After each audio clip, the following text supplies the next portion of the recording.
Imagine carrying a heavy bag on your back every single day. At first, you don't notice it much, but as time passes, the weight grows heavier, filled with regrets from the past, fears of the future, endless desires, and things you don't really need. Eventually, the bag becomes so heavy that you can barely move forward. Now here's the truth. Most of us are living like this without even realizing it. But what if I told you there is a way to put that bag down? A way to walk lighter, freer, and calmer, no matter what happens around you.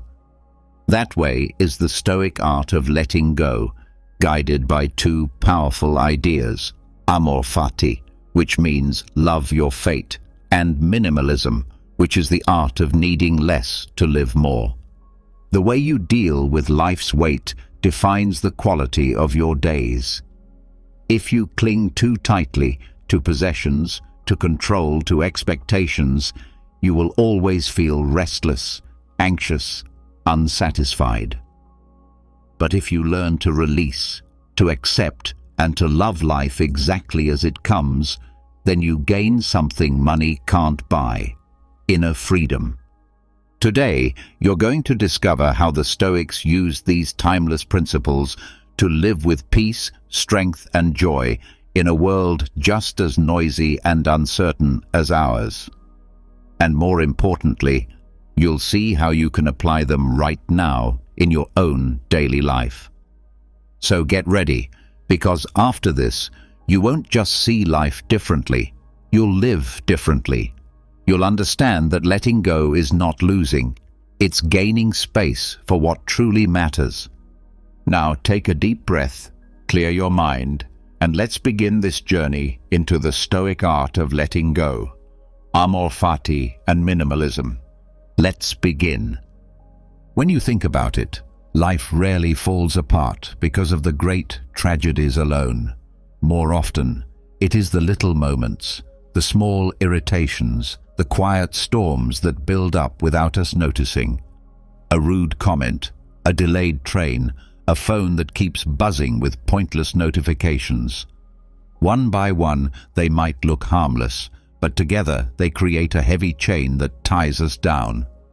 And yet, hidden inside these ordinary moments is the perfect training ground for peace of mind. The Stoics understood something that most of us overlook. Strength is not built in the middle of a crisis. It is built in the daily act of letting go. Every irritation that we release, every moment of impatience that we dissolve, every small frustration that we refuse to carry. This is how we grow the quiet power of equanimity. Not in theory, not in distant philosophy, but in the messy reality of daily life. When you start to let go of the little things, you begin to realize how much energy you've been wasting without noticing. A spilled drink doesn't have to ruin your afternoon. A slow driver doesn't need to poison your whole mood. By loosening your grip on these tiny disturbances, you begin to reclaim your attention, your calm, and your freedom. And step by step, something remarkable happens. You start to live lighter. Letting go in small moments is a discipline, but it is also a practice of kindness toward yourself. Every time you choose not to hold on to irritation, you are protecting your mind from unnecessary noise. Every time you refuse to replay an insult in your head, you are saving yourself from reliving pain that has already passed. It is not weakness to release these things. It is wisdom. Because life will always bring you annoyances, but you can decide whether you let them build a home inside you. The first key is awareness. Most people do not even realize when they are being pulled into frustration. They react without seeing. A comment at work triggers a spiral of anger. A broken glass leads to shouting. A delay on the bus turns into an entire evening of bitterness. But if you pause for just one breath, you notice what is happening. That single pause is your power. In that moment, you can decide, will I carry this or will I set it down? This pause can be trained. The Stoics called it attention to impressions. It means not blindly accepting the first emotional reaction that rushes in, but questioning it before it takes over. You can ask yourself, is this really worth my peace? Will this matter tomorrow? Will this matter in a year? By asking these questions, you open a door. On one side lies the same old path of anger and stress. On the other side is the freedom to let go. Once you learn to pause, you begin to see that irritation is nothing more than a habit. And like all habits, it can be replaced. Each time you meet frustration with patience, you carve a new path in your mind.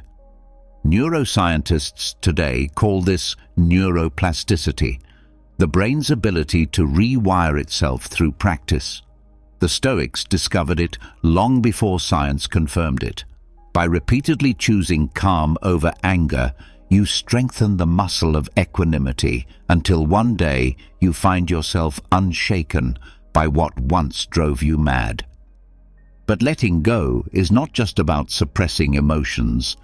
Suppression only traps them deeper inside. Letting go is about transforming your relationship with the event. For example, when someone insults you, your first instinct might be to defend yourself or attack back. But the Stoics would ask, does this insult truly harm you, or does it only touch the image of yourself you are clinging to? If you let go of the need for everyone's approval, their words lose their power. In that instant, you are free. This freedom also applies to impatience.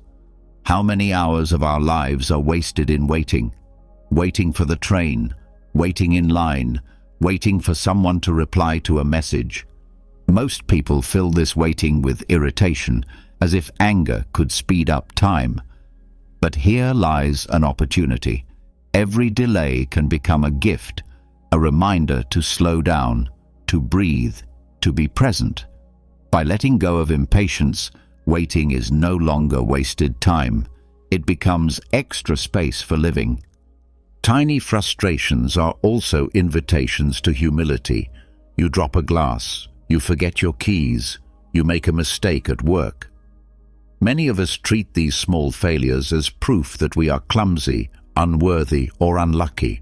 But letting go means seeing them for what they are, simple moments of human imperfection, nothing more. When you release the need to be flawless, mistakes lose their sting. You stop judging yourself so harshly, and in that gentleness, you find the strength to try again with a lighter heart. There is also a deeper reason to practice letting go in small moments. Life will not always be kind. Loss, illness, and hardship will come. If you cannot release the tiny annoyances, how will you ever release the heavier burdens? Training with the small prepares you for the great. Each minor surrender is a rehearsal for the larger acts of acceptance that fate will one day demand of you. In this way, even the most trivial irritation becomes meaningful. It is the ground on which you prepare for life's storms. The practice of micro-surrenders can also free your relationships. Think of how many arguments begin with something small: a misplaced item, a misunderstood word, a delay in answering a message. Left unchecked, these little sparks grow into fires that burn trust and connection. But if you learn to let go in the moment, to choose peace over being right, you prevent conflict before it begins. You create space for kindness, for laughter, for understanding. Releasing irritation is not just a gift to yourself, it is a gift to everyone around you. Modern psychology calls this emotional resilience.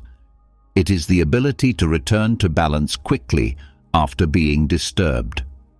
The Stoics knew that resilience is not about never being shaken. It is about not staying shaken. Even Marcus Aurelius, the emperor-philosopher, admitted in his private writings that he was often disturbed by others. But instead of clinging to it, He used every irritation as an exercise to return to calm. He knew that life is too short to be wasted on bitterness. Another layer of this practice is gratitude. When you feel irritation rising, you can shift your attention to what is still working, still present, still beautiful. Missed your bus? At least your legs work and you can walk. Someone interrupts you? At least you are alive to speak and be heard. Gratitude transforms small frustrations into reminders of life's hidden abundance. It does not deny the annoyance, but it places it in a wider context where it becomes too small to truly matter. Letting go in small moments also reshapes your relationship with time. When you cling to irritation, you drag the past into the present. A single rude remark can ruin your entire day if you replay it again and again. But by releasing it, you cut the chain. You free yourself to step into the next moment without carrying the old one behind you. Time itself becomes lighter because you are no longer filling it with recycled pain. This practice is not about indifference. It is not about pretending you do not care. On the contrary, it is about caring for the right things. If you waste your energy on every minor annoyance, you will have none left for what truly matters: your loved ones, your values, your growth. Letting go is a form of prioritizing. It says, "My peace is worth more than this irritation. My life is too short for this impatience. My attention is too precious for this trivial frustration." There is a quiet dignity in this way of living. To walk through the world unbothered by small disturbances is not coldness. It is strength. It is the strength of someone who has chosen not to be a slave to every passing emotion, who has understood that most battles are not worth fighting, and that the greatest victory is mastery over oneself. So begin where you are. The next time the coffee spills, or the line moves slowly, or someone interrupts your story, use it as practice. Take a breath, smile, even if only inwardly. Release the weight before it takes root. These small surrenders may look invisible to others, but within you, they are building something unshakable. They are building equanimity, the calm strength to meet life as it comes without being broken by it. And as you grow in this practice, you will notice something extraordinary. Life itself begins to feel lighter. Days flow with less resistance. Frustrations still come, but they no longer control you. You have learned the art of letting go in the smallest of moments, and through it, you have gained the greatest of freedoms, the freedom to live in peace, no matter what fate brings. When you begin to master the art of releasing the little irritations, life feels lighter. The noise that once ruled your mind starts to lose its grip. Yet in this newfound calm, another truth quietly reveals itself. Letting go is not only about frustrations and small annoyances. The greater challenge lies in where you choose to place your mind. It is one thing to free yourself from minor disturbances, but quite another to discipline your attention, to carefully decide what deserves your inner gaze and what does not. If life is shaped by thought, then curating where your mind rests is the most radical form of minimalism. Attention is the currency of existence.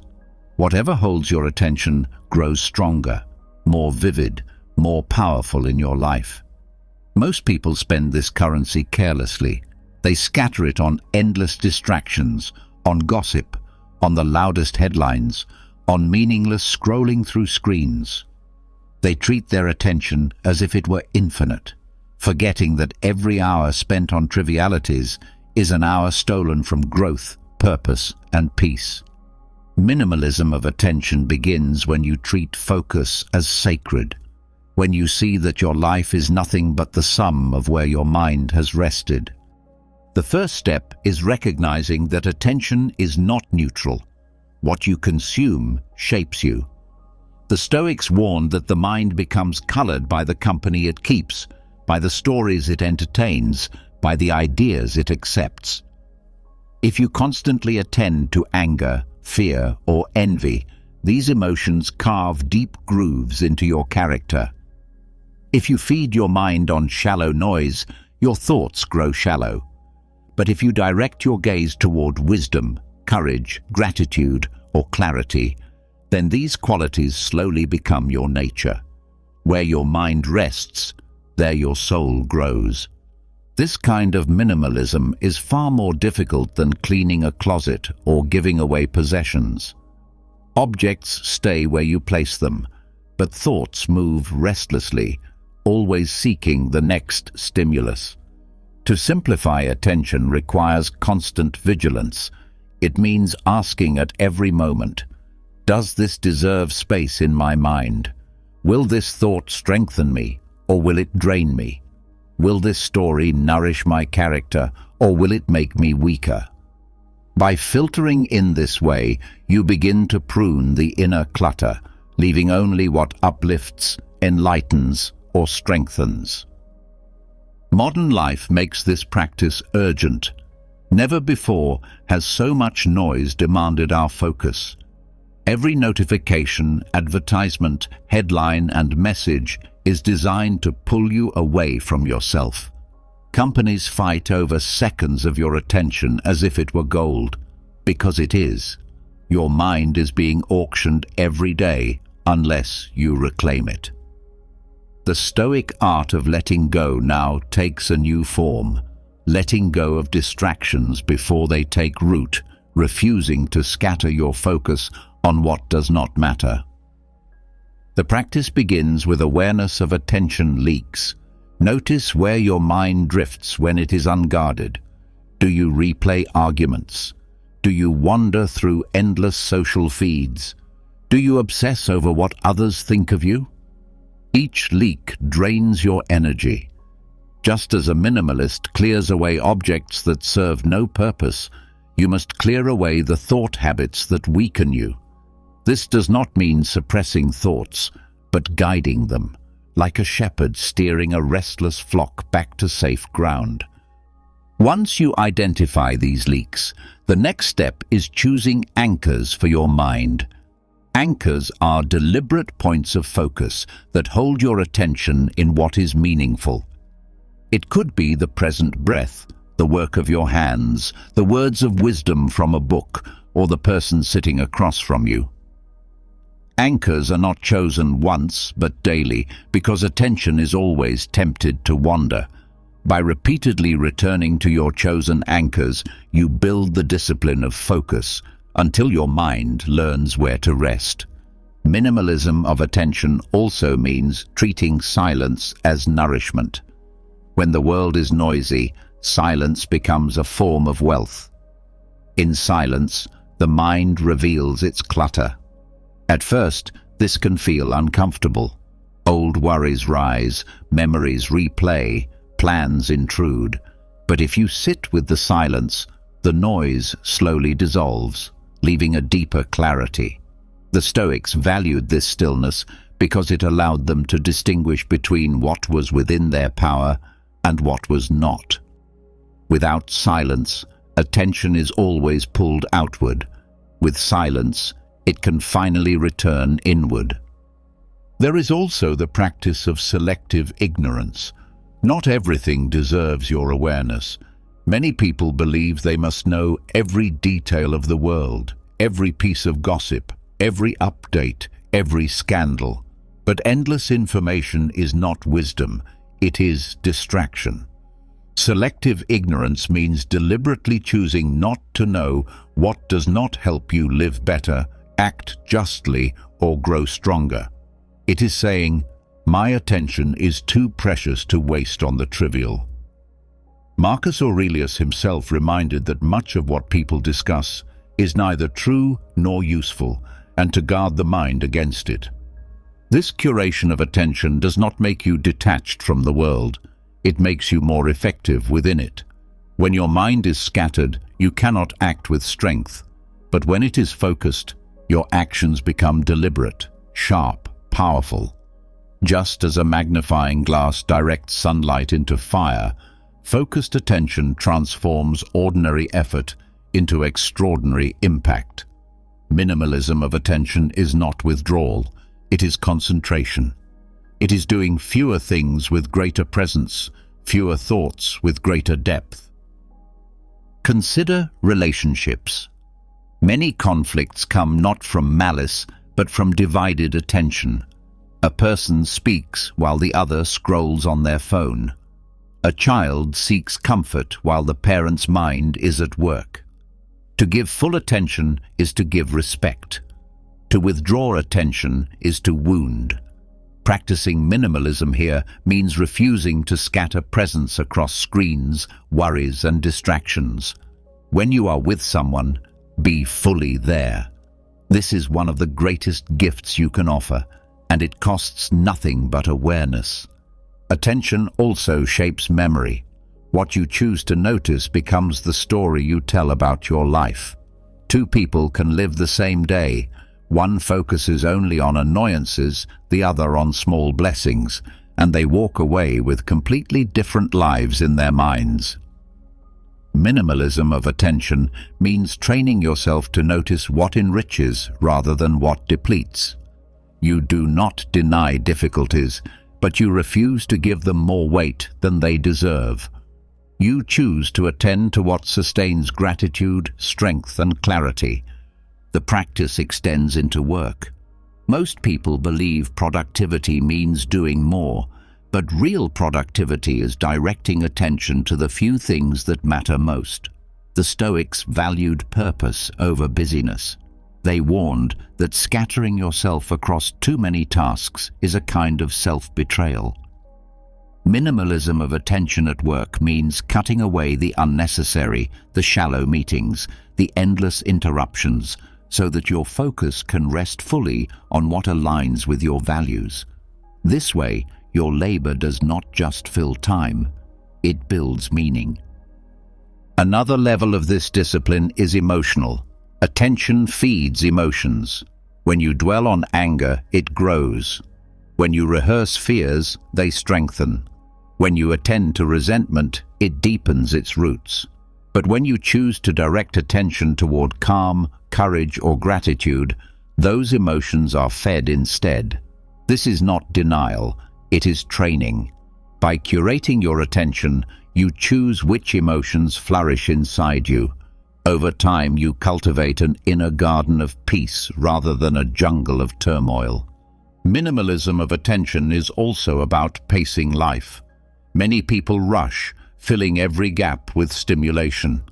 They fear the empty moment, but this rush dilutes attention, leaving it thin and restless.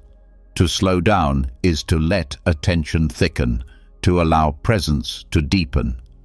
Drinking tea without the phone, walking without headphones, sitting without a screen. These small acts reclaim attention from the constant hunger for distraction.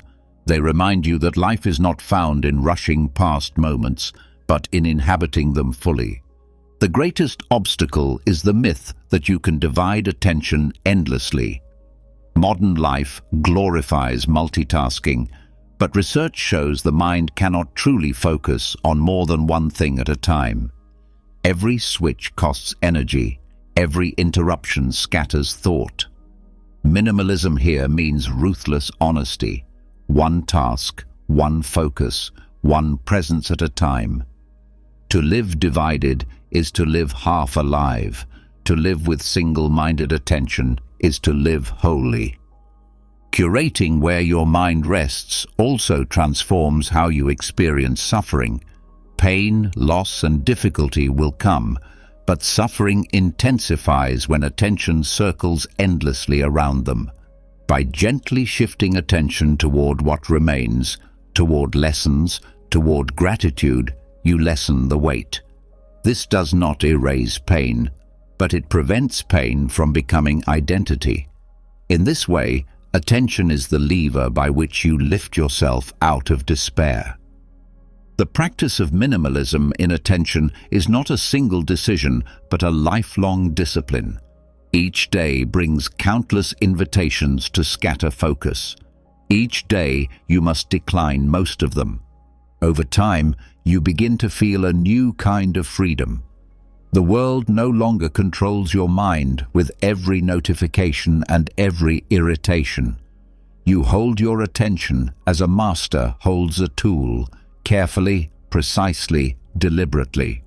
And with that mastery comes a quieter, deeper joy. By curating your attention, you learn the rarest form of simplicity. Not just fewer possessions, but fewer distractions. Not just a tidy home, but a clear mind. This is the Stoic art of letting go at its purest level, not clinging to every thought, not feeding every impulse, but choosing carefully where to rest the gaze of your soul. And in that choice lies the essence of freedom. When you begin to master where your attention rests, life changes shape. The noise of the world loses its power, and suddenly there is space to choose, to direct your mind toward what nourishes instead of what drains. But attention alone is not enough, because life will still hand you moments that sting, memories of mistakes, envy at what others have, disappointment when dreams collapse. The question is not whether these emotions will arise, but what you will do with them when they come. If you let them rot, they will poison you. If you learn to recycle them, they become fuel. This is the heart of Amor Fati, not only accepting what happens, but transforming every experience, even the painful ones, into strength. Regret is one of the heaviest weights we carry. It speaks in whispers late at night, replaying choices, showing you how life might have unfolded differently. Most people either drown in it or deny it, pretending the past never happened. But both paths waste the energy hidden inside regret. To recycle regret is to face it fully, to admit what was done, and then to ask, what is the lesson here that I can carry forward? Instead of letting the past chain you, you turn it into a teacher. Every wrong decision becomes a compass pointing you toward wiser action next time. In this way, regret is not an enemy, but a raw material, waiting to be shaped into wisdom. Jealousy is another emotion that corrodes silently. It focuses the mind on what others have, blinding you to your own blessings. Left unchecked, it breeds resentment, a restless sense of lack, an inability to feel joy in the success of others. But jealousy also contains information. It tells you what you desire, what part of you feels unfulfilled. To recycle jealousy, you must strip it of comparison and turn it inward. Why does this achievement stir me? What in my own life am I neglecting? When used in this way, jealousy no longer poisons, it awakens. It becomes a signal pointing you toward your own neglected potential. Rather than shrinking when others rise, you allow their success to light a fire under your own growth. Disappointment strikes when life refuses to match your plans. A job opportunity vanishes, a relationship breaks, an outcome does not arrive.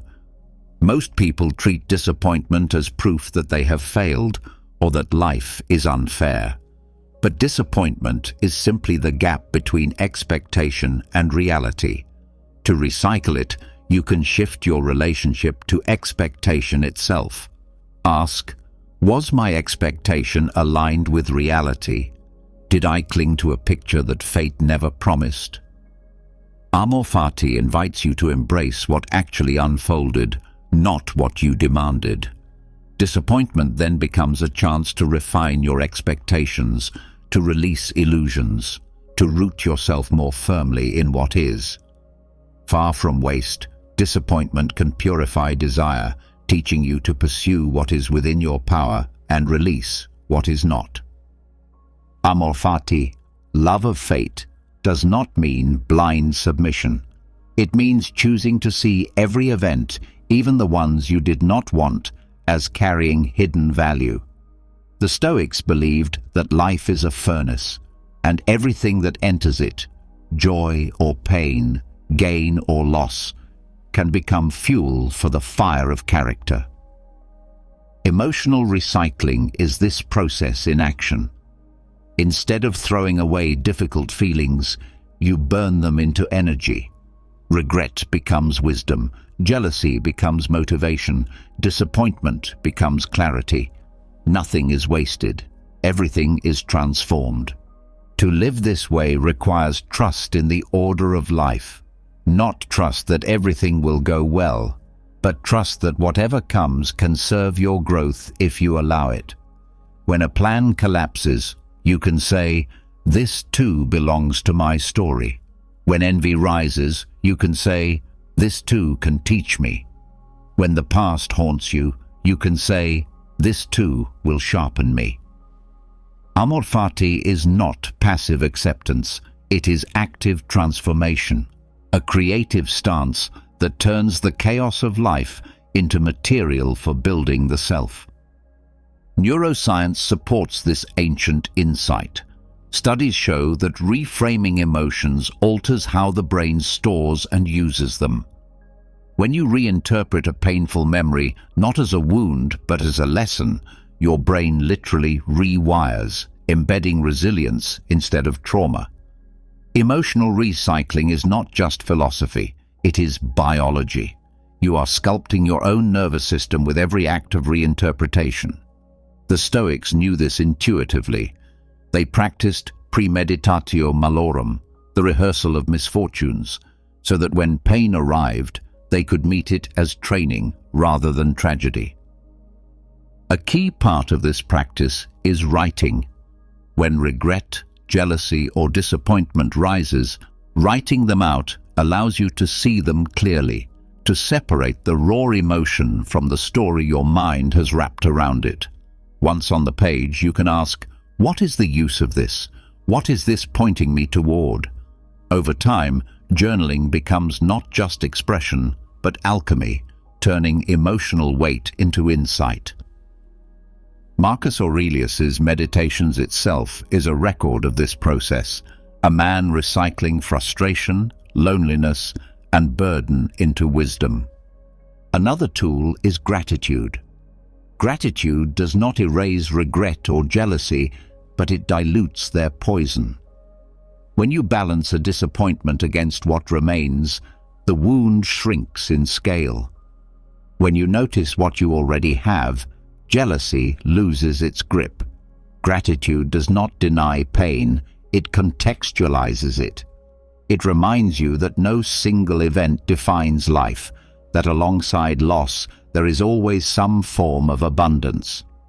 Gratitude, practiced daily, is one of the strongest ways to recycle heavy emotions into lighter states of being. But perhaps the most powerful practice of Amor Fati is learning to love even the emotions themselves. To love regret for its honesty, to love jealousy for its fire, to love disappointment for its humbling power. This may sound strange, but love is the ultimate recycler. When you embrace an emotion, you stop resisting it, and in that acceptance, it softens. The energy that was trapped in struggle is released, free to be used for growth. This is why the Stoics spoke not of tolerating fate, but of loving it. To love your fate is to embrace every part of yourself that fate awakens, even the uncomfortable ones, and to trust that they too serve your becoming. Practical exercises make this real. When regret surfaces, instead of drowning in "if only," you can deliberately name one lesson that regret has taught you and commit to applying it. When jealousy stirs, you can identify one action that brings you closer to the quality you envy, turning it into constructive energy. When disappointment bites, you can list what remains possible, redirecting focus to the door that is still open. These are small acts, but repeated, they transform the inner landscape. Over time, you begin to notice a shift. Where once emotions trapped you, now they feed you. Where once regret meant paralysis, now it sharpens your decision-making. Where once jealousy corroded, now it sparks creative drive. Where once disappointment crushed, now it grounds you in reality. This is not because life has become easier, but because you have become wiser. You have trained the art of recycling. This practice extends beyond the individual. In relationships, recycling emotions prevents projection. Instead of unloading regret on others, you process it into insight. Instead of letting jealousy poison trust, you use it to explore your own needs honestly. Instead of letting disappointment turn into bitterness, you share it with humility, allowing connection rather than withdrawal. Emotional recycling makes you not only stronger, but gentler, less of a burden to those around you. Even larger experiences, grief, failure, betrayal, can be approached this way. These are not small irritations, but deep wounds. Yet the principle remains. Within every wound lies potential. Some of the most compassionate, wise, and resilient people are those who have learned to recycle immense suffering into service, into art, into love. They do not erase the pain, but they refuse to let it go to waste. They carry it as fuel, not as chains. The beauty of Amor Fati is that it makes life whole. Nothing is excluded, nothing is wasted. Joy is welcomed, but so is sorrow. Success is celebrated, but so is failure.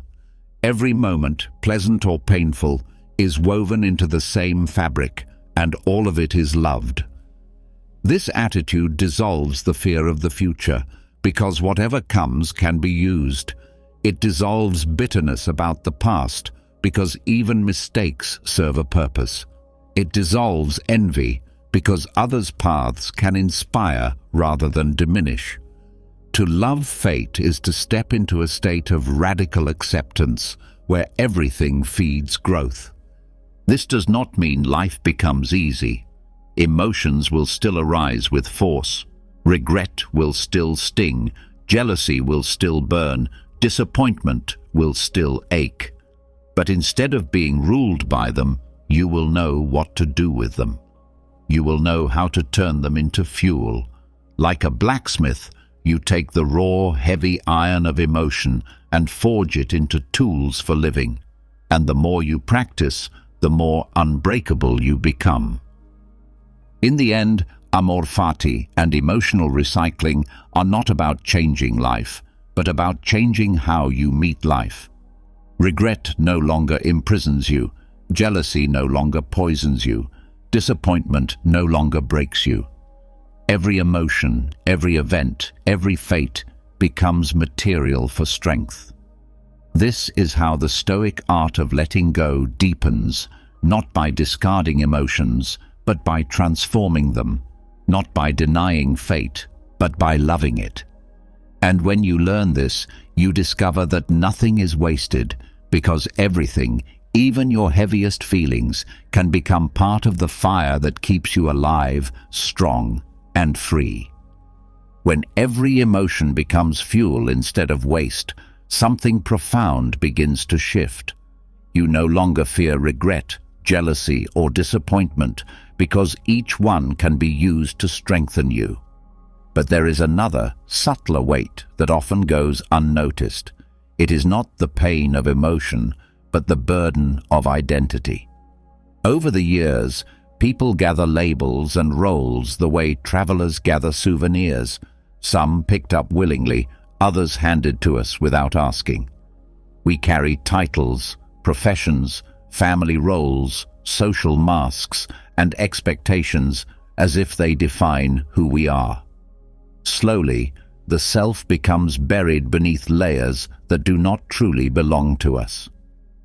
The Stoic path of minimalism is not only about possessions or attention, it is also about stripping away the excess identities that cloud our essence. Every person is born simple. At the beginning, you are nothing but a living being, breathing and present. Yet as you grow, society begins to assign names and categories: student, athlete, worker, parent, leader, success, failure. These identities are not inherently harmful, but when clung to too tightly, they become cages. The problem is not having roles, but believing that you are only those roles. The Stoics reminded that you are first and foremost a rational soul, a fragment of the larger whole, before you are any title the world places on you. To forget this is to live enslaved by masks. Career is often the loudest mask. People define themselves by what they do, not by who they are. I am a lawyer. I am a teacher. I am an entrepreneur. Yet what happens when the career ends, when retirement comes, or when failure strikes? If the entire identity rests on that role, collapse follows. The Stoic practice here is to treat career as a function, not as essence. You may work as a builder or a writer, but beneath that, you remain a human soul capable of reason, virtue, and love. The role may change 100 times in life, but the core remains constant. By shedding excess identification with profession, you gain freedom to adapt without losing yourself. Social roles are another heavy layer. Society tells you what a good parent, friend, or citizen should look like. Many people spend their lives trying to meet expectations set by culture rather than by conscience. The Stoics, however, taught that your first duty is to live in harmony with nature and reason, not with the shifting opinions of the crowd. To be a parent is real, to be a friend is real, but the expectations of perfection, of never failing, of always pleasing, are illusions. Shedding these layers means releasing the performance and focusing instead on the substance: care, justice, honesty. The labels matter less than the virtues expressed through them. The ego itself creates another form of excess. It builds masks to protect, to impress, to hide. People wear the mask of toughness when they feel fragile, the mask of superiority when they feel insecure, the mask of wisdom when they fear ignorance. But the masks consume energy. They create distance between the true self and the outer world. The Stoic minimalism of identity is about daring to remove these masks, even if only within yourself. To admit weakness, to acknowledge ignorance, to be authentic without fear, this is not loss, but liberation. You strip away what is false, and what remains is something stronger than any mask: truth. Another layer to examine is reputation. Humans crave approval and dread disapproval.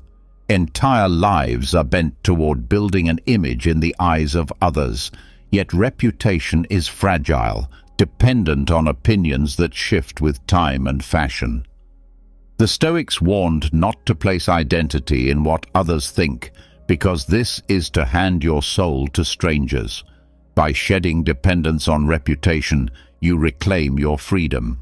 Praise may come, criticism may come, but neither touches who you truly are. To live this way is to be rooted in something deeper than applause, the integrity of your own actions. The attachment to personal history also becomes a form of identity clutter. People cling to stories of who they were: the achiever, the victim, the hero, the failure. These stories become heavy, shaping every decision, limiting every possibility. But the Stoics urged living in the present moment, where the past cannot bind you. You are not the sum of your old stories. You are the choices you make now, the virtues you embody now. Minimalism of identity means loosening the grip on your own narrative, allowing yourself to grow beyond the past rather than being defined by it. National, cultural, or group identities can also weigh heavily. Pride in belonging is natural, but when identity is reduced only to group labels, division and hostility follow. The Stoics taught that we are citizens of the world, parts of the same human family. This broader identity transcends nationality, tribe, or faction. To simplify identity here means to see yourself not as confined by borders or groups, but as a participant in the shared human experience. This wider view dissolves unnecessary hostility and creates space for empathy.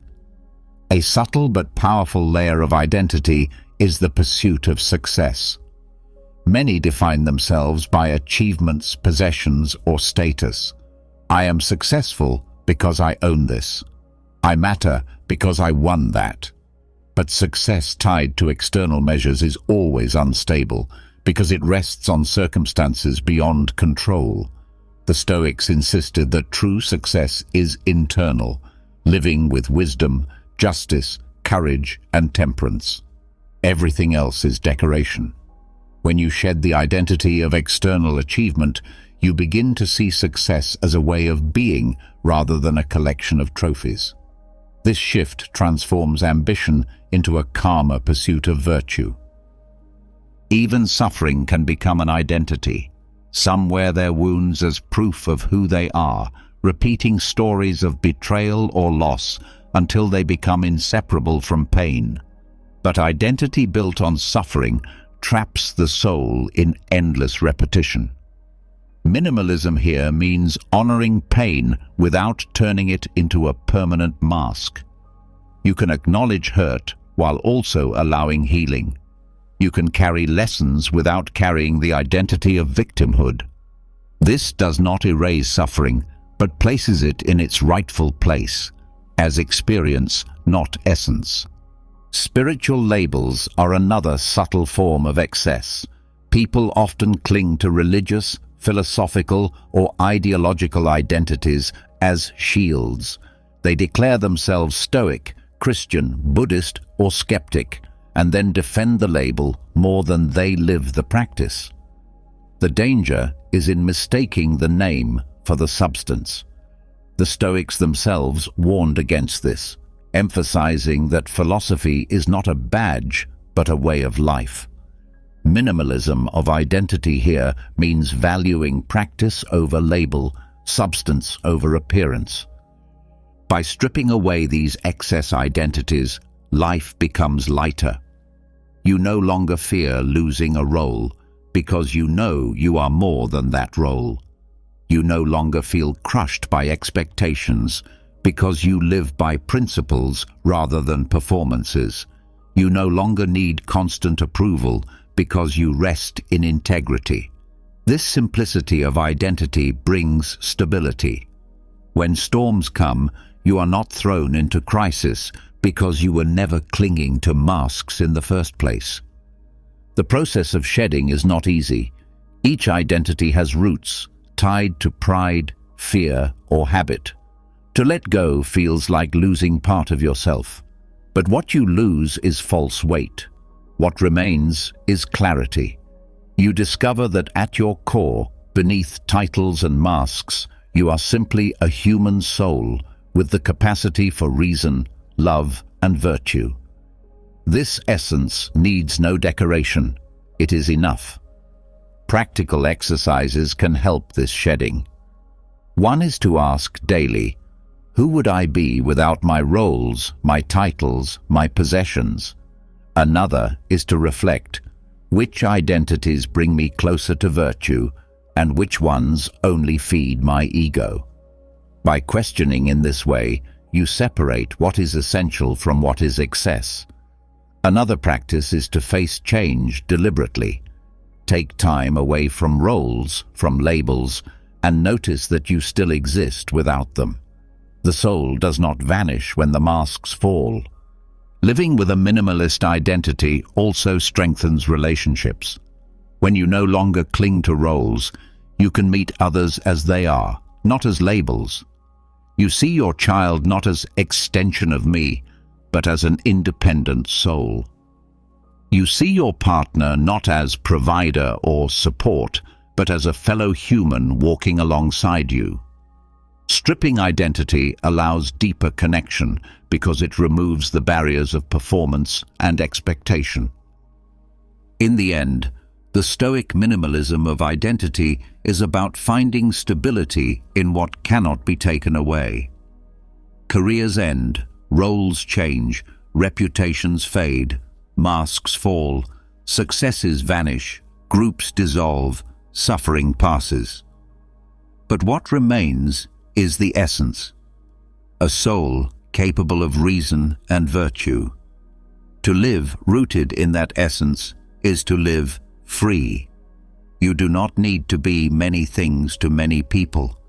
You do not need to guard masks or chase applause. You need only to live as your true self, simple and unadorned. This is not loss, but gain, the gain of a self that is lighter, truer, and unshakable. When the masks of identity fall away, what remains is a lighter, truer self. You begin to realize that the essence of life is not in being many things, but in being authentic, steady, and whole. Yet once you shed these excess roles, another question rises. What do you truly need to live well? For many, the answer is endless. More money, more possessions, more recognition, more comfort. But the Stoics saw clearly that this hunger creates its own prison. The craving for more is endless, and the soul becomes restless, chasing it. True wealth is not found in accumulation, but in the rare freedom of needing less. This is not deprivation, but a deeper luxury, a quiet opulence that cannot be bought or taken away. Need is often misunderstood. Most people confuse needs with wants, and wants with necessities. To live in luxury in the Stoic sense means learning the difference. Food, shelter, warmth, these are needs. A bigger house, a richer meal, a softer bed, these are desires dressed as needs. The more desires you collect, the poorer you become, because your peace depends on circumstances outside your control. The fewer desires you cling to, the richer you become, because you can be content anywhere, with anything, in any condition. Seneca reminded his students that poverty is not having too little, but desiring too much. By this measure, many of the wealthiest are actually impoverished, and many with little are rich beyond measure. The luxury of needing less appears first in daily life. A person who always craves more suffers endlessly because life rarely delivers everything they demand. A person who is content with what is present rests in calm because their peace is not dependent on constant gain. This calm is not dullness, it is freedom. When you can sit in a simple room, eat a simple meal, wear simple clothes and still feel whole, then no force in the world can enslave you. Even kings and emperors, bound by their endless appetites, lack such wealth. Minimalism in possessions is only the beginning. The real luxury of needing less is internal. When you no longer crave constant approval, you are free from the exhausting chase for validation. When you no longer hunger for endless comfort, you are free from fear of discomfort. When you no longer seek recognition in every action, you are free to act with integrity rather than performance. The fewer cravings you bow to, the more room you have for stillness, for clarity, for joy. This is why the Stoics practiced voluntary simplicity, training themselves to go without, so they could discover how little was truly required for happiness. Consider the pursuit of wealth. For many, money is not about survival, but about identity. It becomes a measure of success, a mask of worth. Yet the more one gains, the more one fears loss, the more one craves increase, the more one compares against others. This is not luxury, it is slavery. The Stoic approach was to use wealth if it comes, but never depend on it. The true luxury is to eat with gratitude, whether at a banquet or at a bare table, to rest with peace, whether in silk or in rough cloth. To be satisfied with little is to have found the greatest wealth of all. Freedom from craving also reshapes time. Many people fill their days with restless activity, chasing desires they never truly need.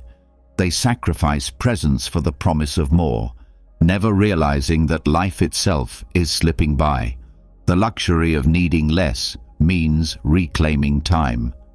When you no longer fill your schedule with pursuits driven by vanity or excess desire, you create space for silence, for reflection, for relationships, for joy. Time becomes abundant not by adding hours, but by removing needless wants. This freedom is not cold detachment. It does not mean rejecting beauty, comfort, or success when they arrive. It means enjoying them without being enslaved by them, to drink wine without needing it, to rest in a fine house without clinging to it, to wear fine clothes without believing they define you. This is the balance.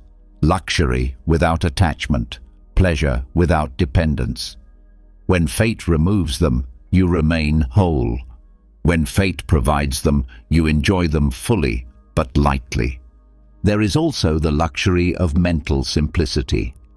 Many minds are crowded with cravings for recognition, arguments to win, comparisons to make. To need less means to release these mental burdens. You no longer waste energy on envy, on constant proving, on endless ambition. Instead, your mind becomes clear, spacious, uncluttered. You can direct thought toward what matters: wisdom, justice, courage, temperance. This clarity itself is a form of wealth greater than gold, because it allows you to live without the constant drain of wanting. In relationships, needing less means giving more. When you no longer demand that others meet your every expectation, you become easier to love and more capable of love. You do not cling to people as possessions, nor suffocate them with demands. You can appreciate them as they are, free to come and go, without fear that your happiness depends on their constant presence. The Stoics valued friendship deeply, but they did not treat friends as necessities for survival. They saw them as blessings to be cherished without clinging. This freedom strengthens bonds rather than weakens them, because relationships are no longer weighed down by endless demands. The luxury of needing less is also preparation for loss. Everything external is borrowed: health, youth, possessions, even loved ones. To cling to them as permanent is to set yourself up for constant grief. By practicing contentment with less, you train the soul to accept loss without collapse. When death takes what is dear, you grieve as a human, but you are not destroyed, because your peace was never built on the illusion of permanence. To love fully while knowing you can live without is the deepest strength. Society often glorifies abundance: bigger houses, faster cars, endless choices. Yet abundance without simplicity leads to emptiness. A person can drown in possessions and still feel poor inside. The Stoic measure of wealth was never how much one had, but how little one needed. A man who can feast on bread and water with gratitude is wealthier than one who resents a banquet for lacking some delicacy. The luxury of needing less overturns society's values. It redefines success not as accumulation, but as sufficiency, not as craving more, but as craving nothing unnecessary. This way of living does not kill ambition, it refines it. Instead of chasing endless possessions or status, ambition becomes directed toward virtue, wisdom, and contribution. You no longer spend energy feeding endless cravings, so you have energy for building character, serving others, pursuing meaning. Minimalism here becomes abundance, because every resource once wasted on craving is freed for what truly enriches life. The practice can be strengthened through exercises. Spend a day living with less comfort than usual, eat simple food, wear plain clothes, sleep on the floor. Notice that you survive, that peace is untouched, that perhaps you even feel lighter. This was Seneca's practice.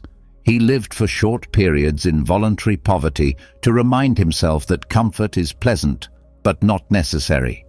Another exercise is to reflect daily on sufficiency. Ask yourself not, "What do I lack?"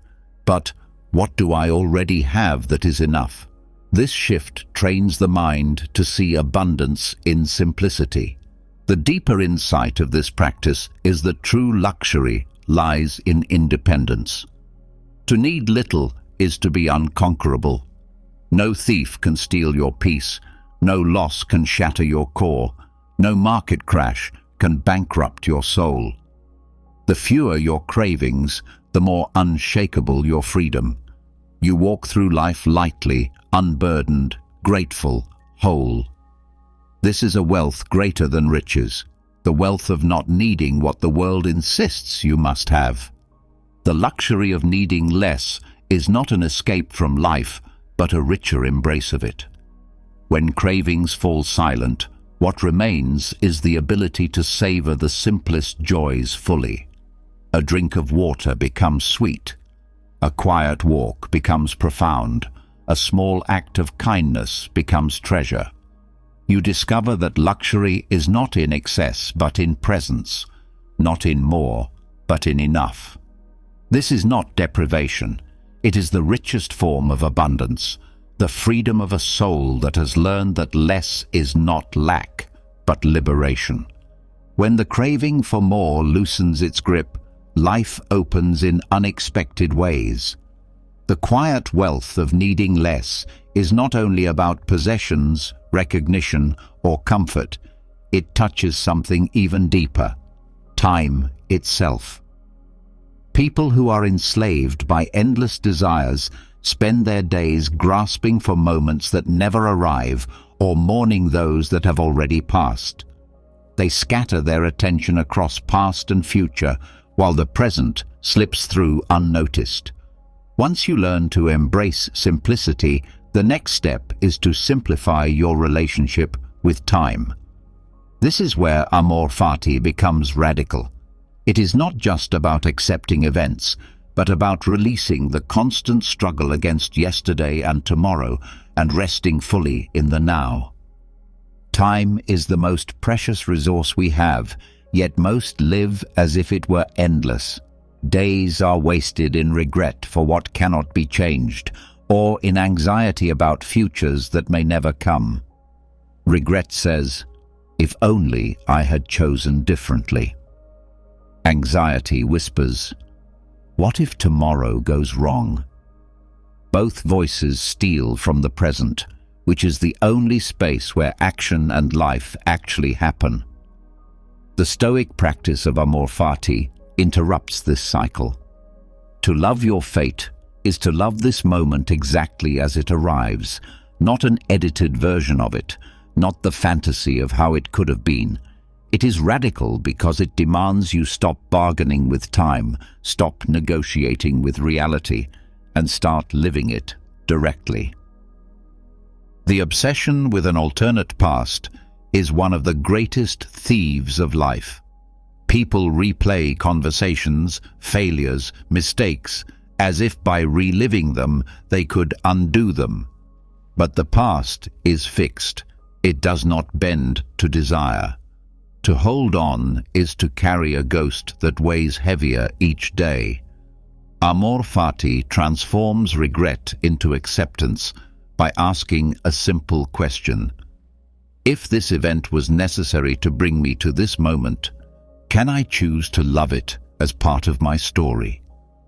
In this way, even pain becomes part of the whole you embrace, and time's irreversible nature becomes less of a burden and more of a gift. The same is true of the future. Many live not in today, but in endless rehearsals of tomorrow. They plan, they worry, they dream, but often these thoughts are not grounded in action. They are distractions from the present. Anxiety over the future is nothing more than imagination turned against you.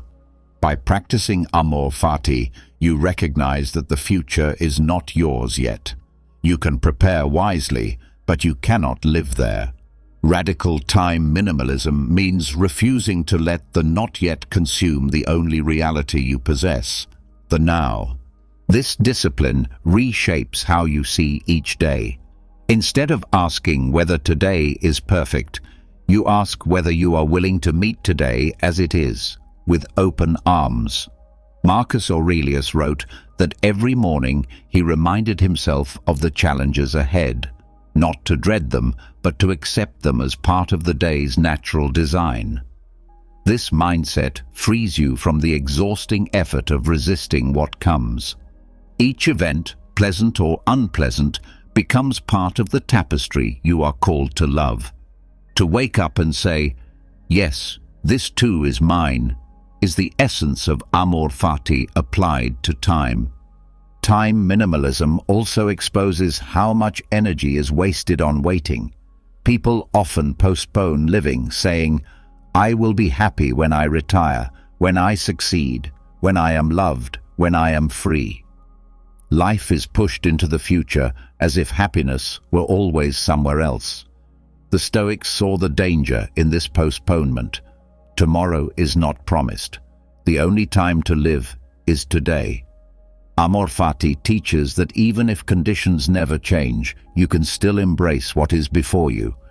To wait endlessly for a better time is to abandon the only time you have. Radical minimalism of time means refusing to wait for life to begin. It means beginning now. Another element of this practice is releasing the obsession with control. Much of time anxiety comes from trying to bend events to fit your will. You create detailed visions of how things must unfold, and when they do not, disappointment floods in. By contrast, Amor Fati says, "Let events come as they will, and I will shape my response." This shift reduces wasted time and energy.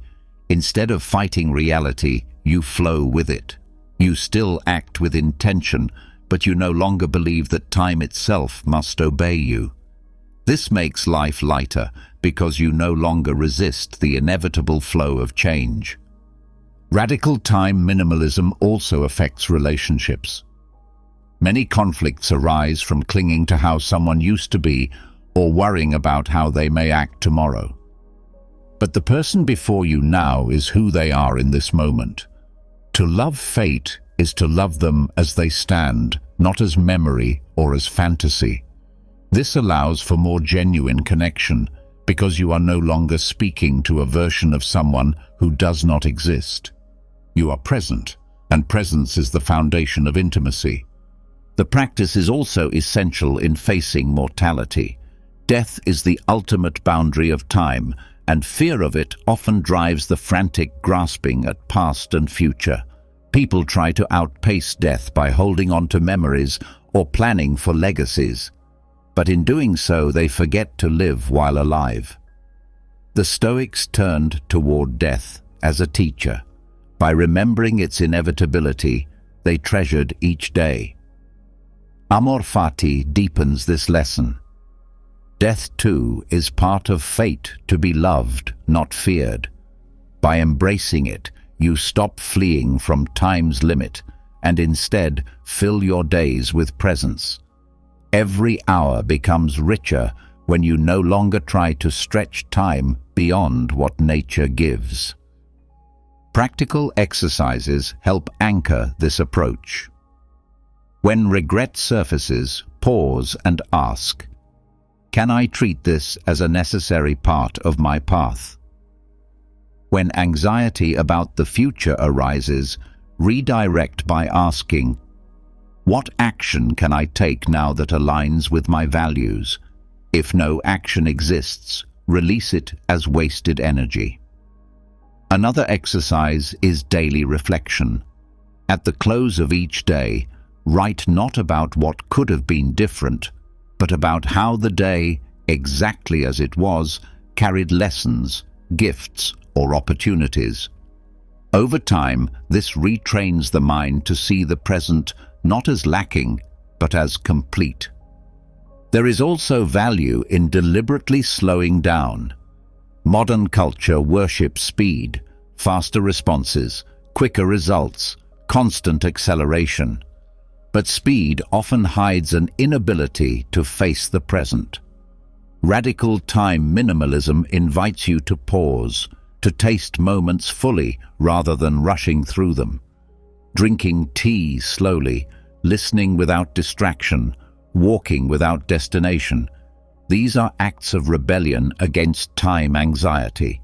They show that richness of life is not in how much you do, but in how fully you experience what you do. This approach to time also protects against burnout. Many people exhaust themselves by living either in guilt over the past or pressure for the future.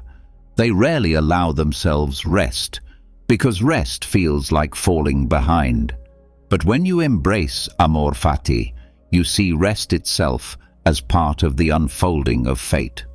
A quiet afternoon, a simple breath, a night of sleep. These are not wasted, they are essential. To love fate includes loving the pauses, not only the progress. This recognition prevents the endless race that drains life of joy. Perhaps the deepest benefit of this practice is the peace it brings. When you stop wrestling with time, you discover a serenity that possessions, status, or power cannot give. You are no longer chasing what is gone or grasping for what is not yet here. You stand fully in the present, grounded and unshaken. This is not passivity, it is strength. You act, you decide, you strive, but always from the ground of acceptance, never from the panic of resistance. This balance creates a life both purposeful and peaceful, a rare combination. In the end, Amor Fati as radical time minimalism is about liberation. Liberation from regret's chains, from anxiety's grip, from the endless bargaining with reality. It is about seeing that the only time you ever truly hold is now, and that now, however it arrives, is worthy of love. To live this way is to discover a richness that no possession can equal, a freedom that no power can give, and a peace that no future can promise. This is the rarest luxury, not needing a different past or a different future, but embracing the fullness of this moment as your fate and loving it completely. When the grip of time loosens and you learn to meet each moment without clinging to the past or grasping at the future, you begin to see that everything given to you by life carries the same principle. Nothing is fully yours to keep, not even your own body. The Stoics were clear on this point. The body is not a possession in the absolute sense, but a loan from fate, entrusted to you for a time and eventually reclaimed. This understanding changes everything about how you relate to yourself, your health, and even the physical objects that surround you. If life itself is temporary, then how much more fleeting are the things you call mine? By seeing the body as borrowed, you free yourself from the restless consumerist drive to decorate, indulge, or cling to it beyond measure. To view the body as a loan is to accept it with gratitude, but without ownership. You did not design its form, you did not choose its strengths, and you cannot prevent its eventual decline. What you can do is care for it wisely, as one cares for something entrusted. This is why the Stoics spoke of stewardship rather than possession. Health is to be maintained not because youth or beauty is eternal, but because a well-functioning body allows the soul to practice virtue more fully. The focus is not vanity, but utility. By remembering that your body is temporary, you can appreciate it without obsession and care for it without despair when it changes. Consumer culture feeds on the illusion of permanence. It whispers that with the right product, the right look, the right possession, you can preserve youth or extend pleasure indefinitely. But this is a denial of nature. The Stoic view cuts through this illusion by placing the body within the cycle of fate. Wrinkles, illness, weakness, and eventually death are not failures. They are the natural repayment of the loan. By embracing this truth, you step outside the endless race to resist what cannot be resisted. Freedom arises not in fighting decay, but in living well while you can, with what you have, in the state you are given. Minimalism of the body also means releasing identification with appearance. Many people equate worth with beauty or physical perfection. When the mirror changes, their sense of self collapses. But if the body is alone, then appearance is merely its outer form, not its essence. The Stoics valued discipline of the character far above symmetry of the face. They saw physical beauty as indifferent, neither good nor bad in itself, while virtue remained the only true good. To internalize this is to shift from endless self-comparison toward self-mastery. By releasing attachment to appearance, you stop living as a product and start living as a person.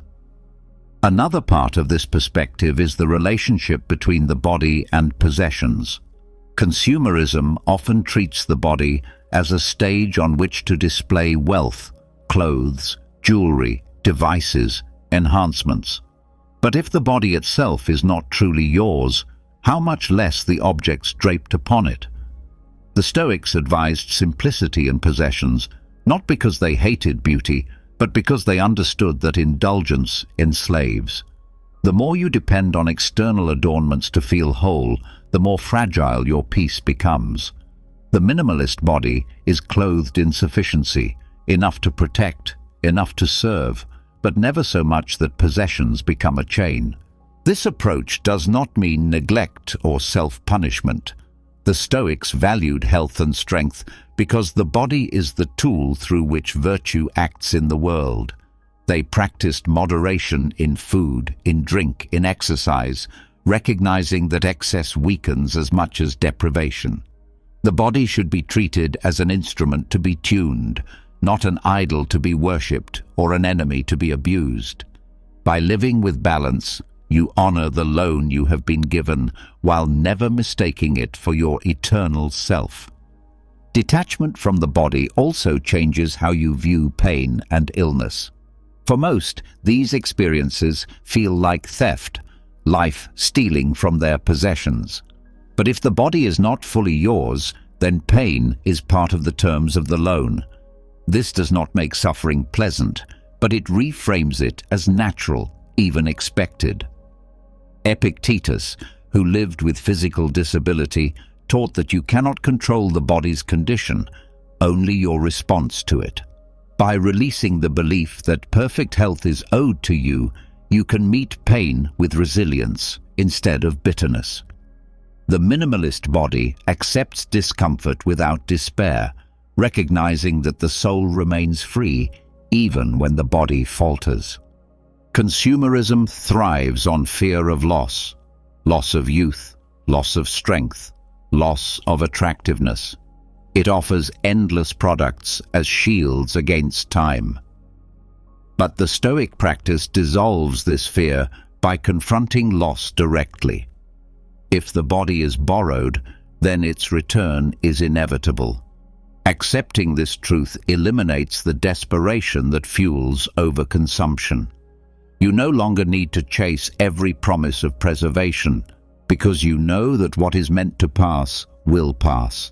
The energy once wasted on resisting nature can then be devoted to living fully, to cultivating character, to strengthening relationships. Minimalism of the body extends into how you experience pleasure. Many believe the body exists to be indulged endlessly through food, luxury, sex, entertainment. But indulgence beyond measure makes the body a tyrant, demanding more each time. The Stoics warned that unchecked pleasure enslaves, creating dependence on conditions you cannot control. By practicing moderation, you discover that simple pleasures are richer than excess. A plain meal eaten with gratitude brings more peace than a feast consumed in restless craving. This is not denial, but refinement, turning the body into a servant of the soul rather than its master.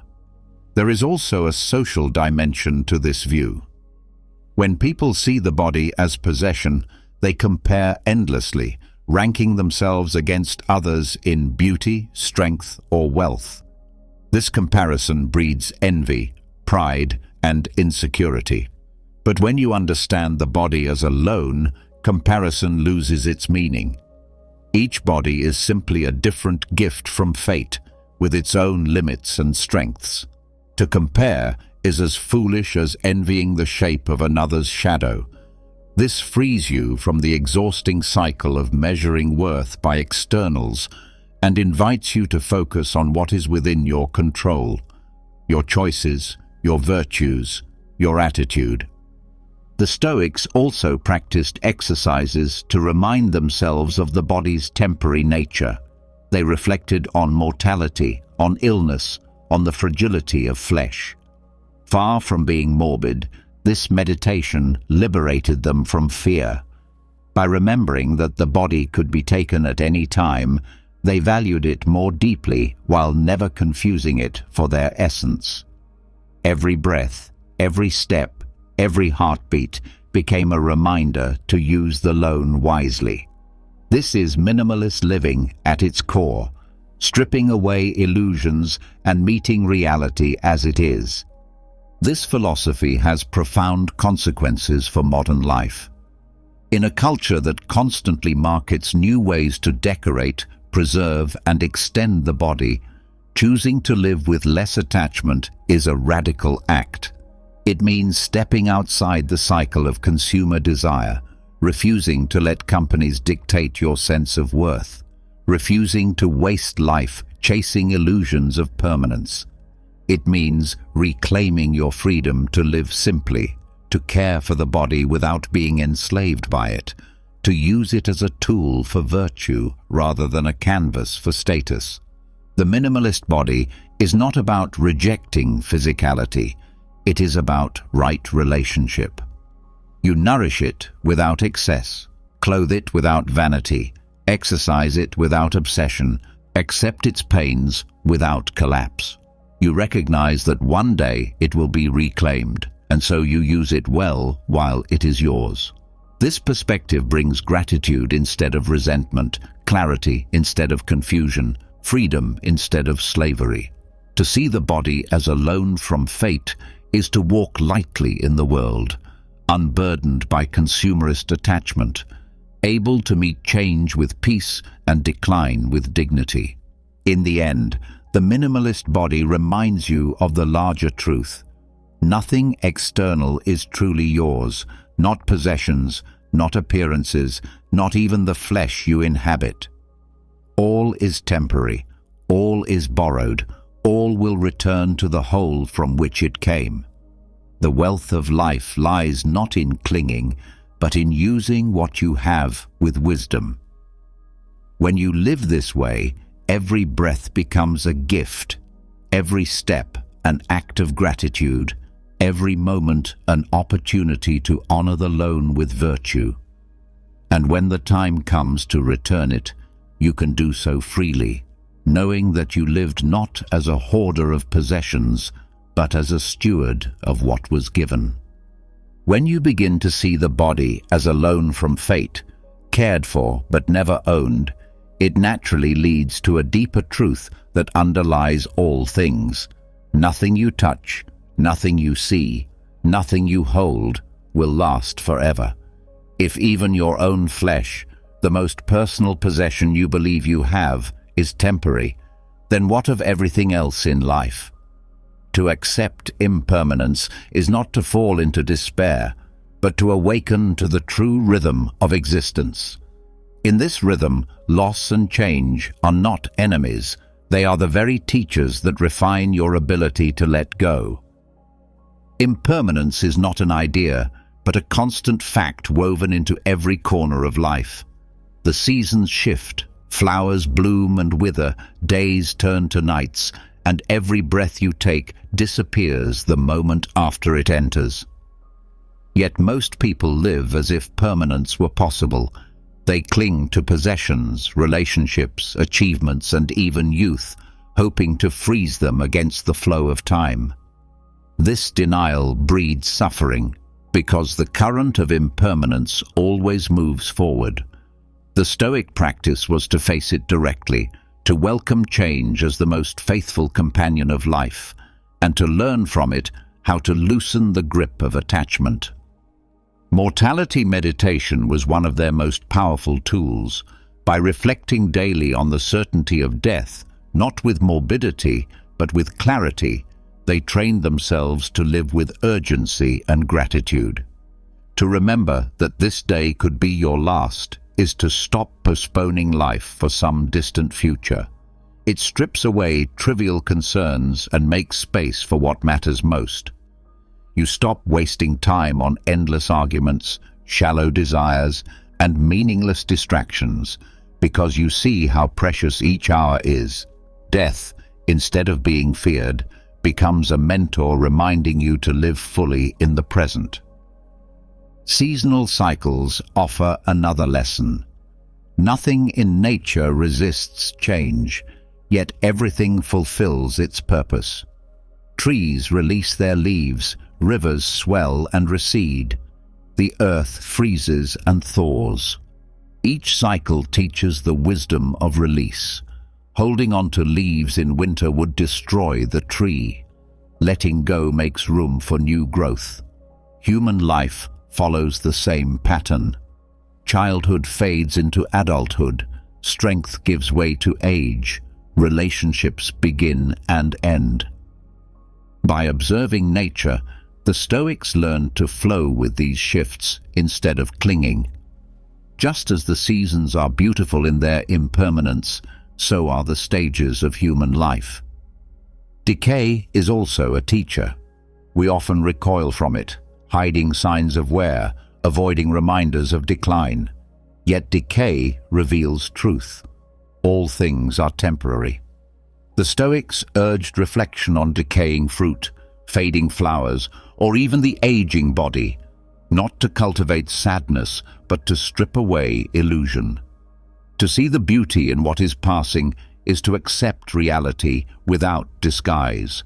A crumbling wall, a wrinkled face, or a withered leaf is not a failure. It is nature at work. By practicing acceptance of decay, you prepare yourself for the greater losses that life will bring, meeting them with grace rather than fear. Impermanence teaches you to value what you have while you have it. A loved one's voice, a meal with friends, a walk under the sun. Each moment is unique and unrepeatable.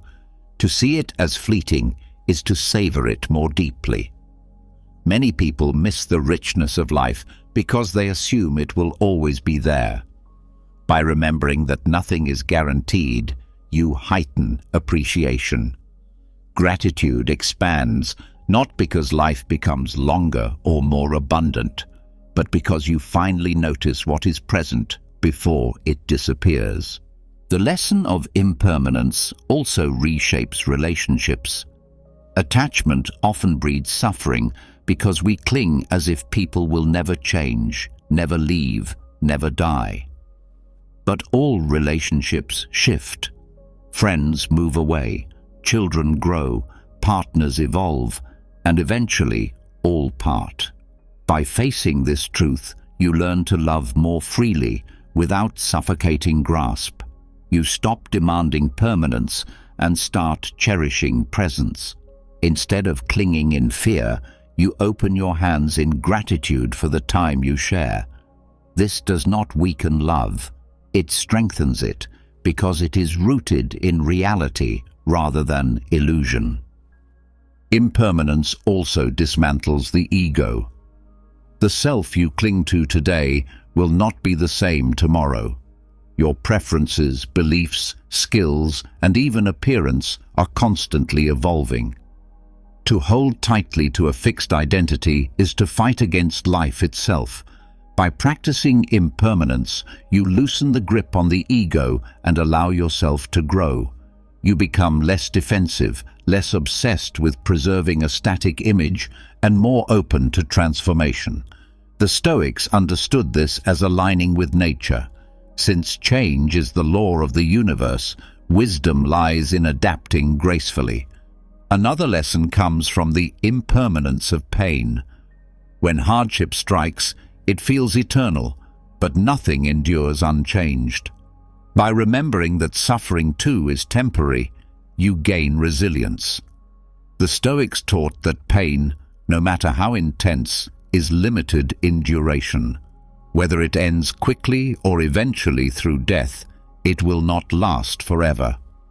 This perspective allows you to bear hardship with patience, knowing that time itself will shift the weight. Impermanence is a comfort here, reminding you that even the darkest night gives way to dawn. Impermanence also transforms ambition. Many pursue goals with the belief that once achieved, happiness will be permanent. Yet every milestone fades, every triumph loses its shine. If you chase permanence through success, you will never arrive. But if you understand impermanence, you approach ambition differently. You pursue excellence not for eternal satisfaction, but for the virtue of the effort itself. You enjoy the process, knowing the outcome will pass.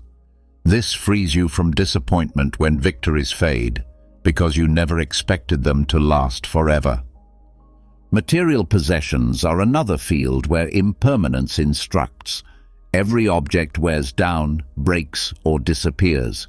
To cling to possessions as eternal sources of happiness is to set yourself up for loss. The Stoic approach is to use possessions with care, but hold them lightly. A broken cup, they said, should remind you that everything is fragile. If you remember this, you enjoy things while they last, without despair when they are gone. Minimalism here is not austerity, but wisdom, needing less because you know nothing endures. Impermanence even reshapes how you see success and failure. Neither lasts. Today's victory may turn to tomorrow's irrelevance, and today's defeat may lead to tomorrow's wisdom. By holding both lightly, you prevent arrogance from swelling in triumph and despair from sinking you in loss. Everything is transient, and this perspective keeps you balanced. Life becomes less about clinging to outcomes and more about practicing virtue regardless of circumstance. To practice impermanence, you can begin with daily reflections.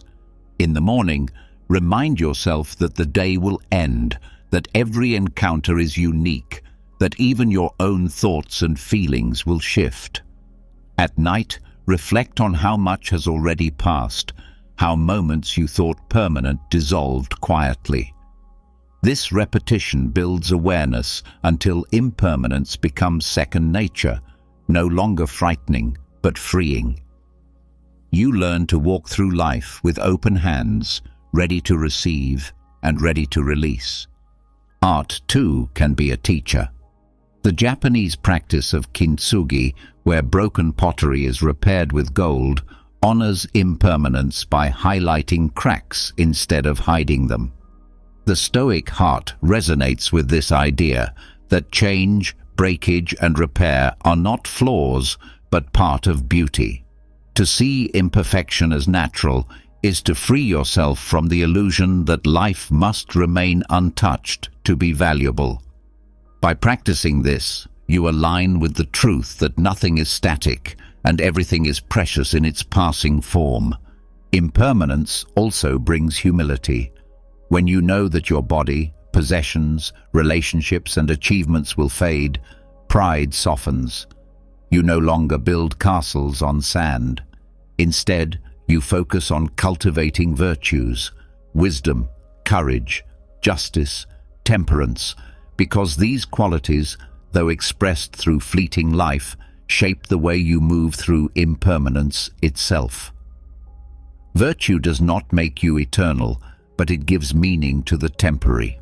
It is the one wealth that cannot be lost through the passing of time because it belongs to the soul's character, not to external conditions.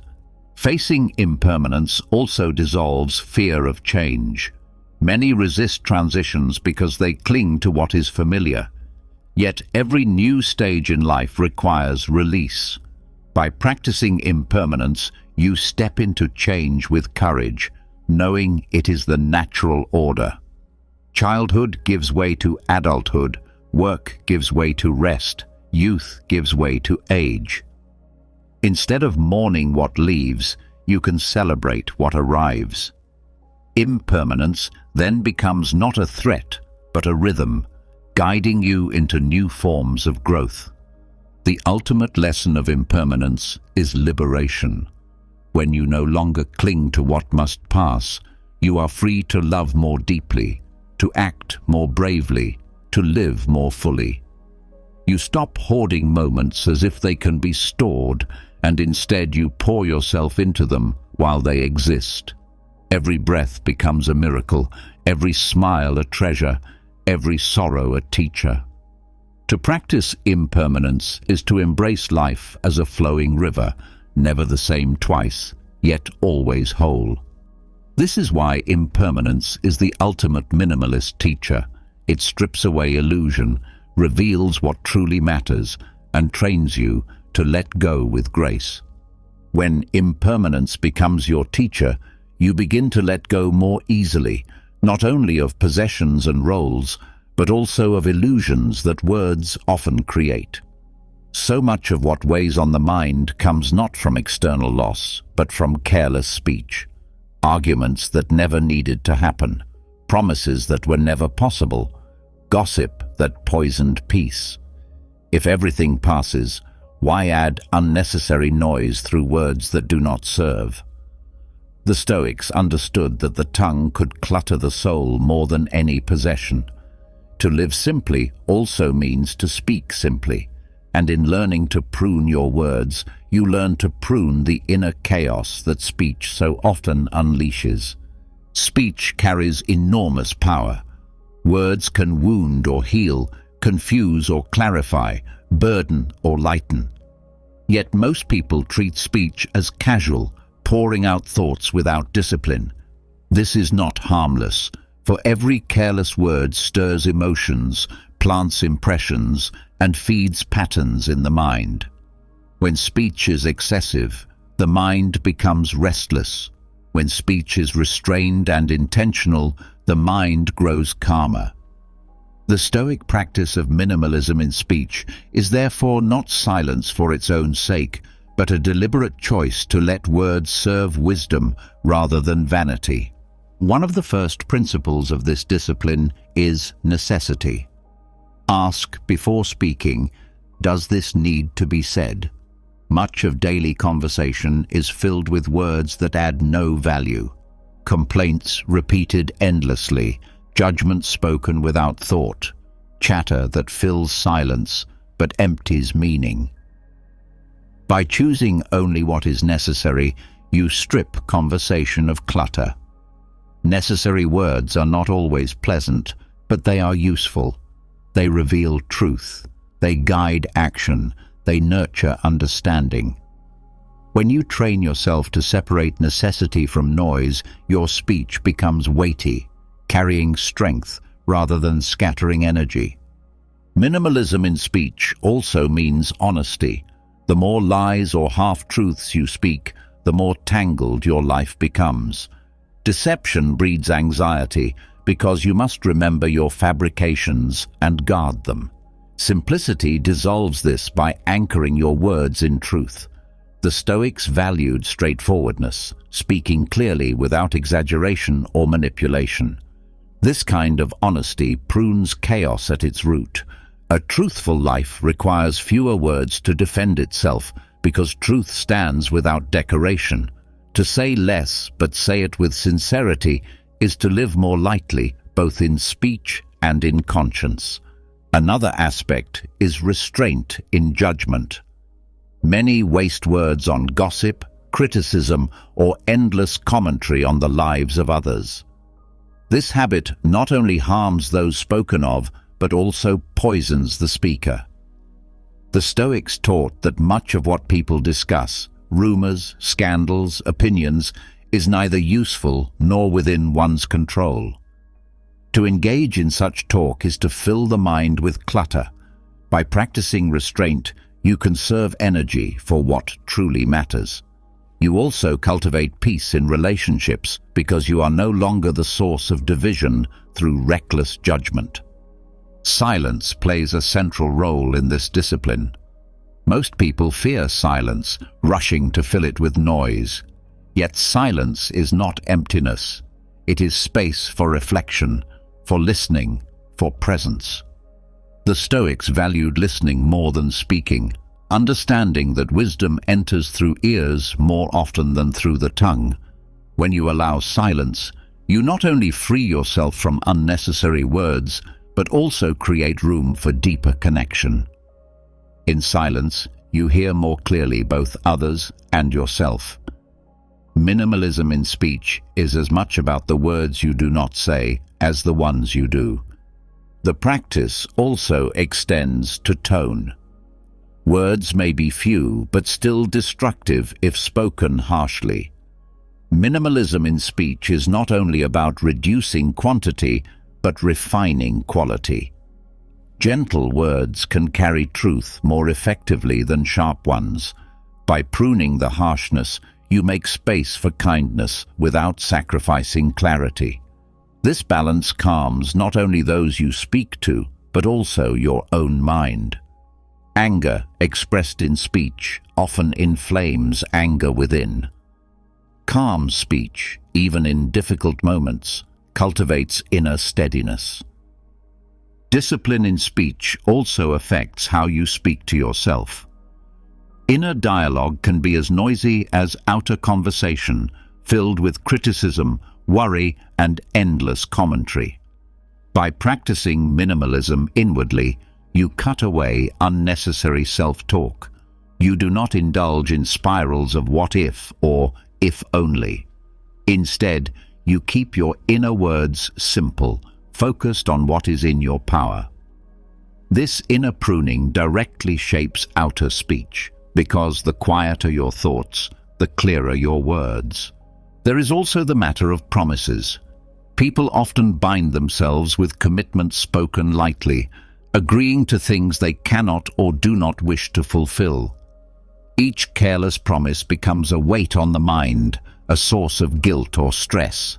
Minimalism in speech includes restraint in promises. Say yes only when you mean it, and say no with clarity when you must. This honesty not only simplifies life, but strengthens trust, because others learn that your word carries weight. When you speak, it is believed, because you do not waste speech on empty commitments. Speech also reveals values. A person who constantly complains shows where their attention rests. One who speaks of gratitude reveals a different focus. By curating speech, you train your values into expression. The Stoics emphasized that conversation should uplift, instruct, or at least not harm. By choosing words that reflect virtue, justice, wisdom, courage, temperance, you reinforce these qualities in yourself and offer them to others. This practice makes your words part of your philosophy, an extension of your discipline. Minimalism in speech also brings freedom from regret. Many conflicts, broken friendships, and damaged reputations arise from words spoken in haste. Once spoken, Words cannot be reclaimed. By training yourself to pause, to weigh the necessity and impact of speech, you prevent harm before it begins. This is not repression, but foresight, a recognition that the tongue can ignite fires that take years to extinguish. Choosing fewer words is not cowardice, it is strength, because it places wisdom above impulse. The practice reshapes how you use conversation socially. Many speak to impress, to dominate, or to entertain at the expense of truth. But when you prune speech, you no longer feel compelled to prove yourself through words. You can listen deeply, contribute meaningfully, and leave space for others. This simplicity often draws respect, because restraint is rare in a world of constant chatter. When you do speak, people listen, because your words are not scattered but deliberate. Minimalism in speech also cultivates humility. To talk less is to admit you do not need to have an opinion on everything. The Stoics saw wisdom in recognizing the limits of knowledge. To refrain from speaking where you are ignorant is a form of honesty that protects against arrogance. This humility refines character, teaching you to value learning over boasting. It also makes dialogue richer because you listen to understand rather than to dominate. Even in teaching or leadership where speech is necessary, the Stoic discipline applies. A leader who speaks too much drowns meaning in excess. A teacher who overwhelms with words loses clarity. By pruning speech, leaders and teachers direct attention to the essence. They communicate enough to guide without burdening.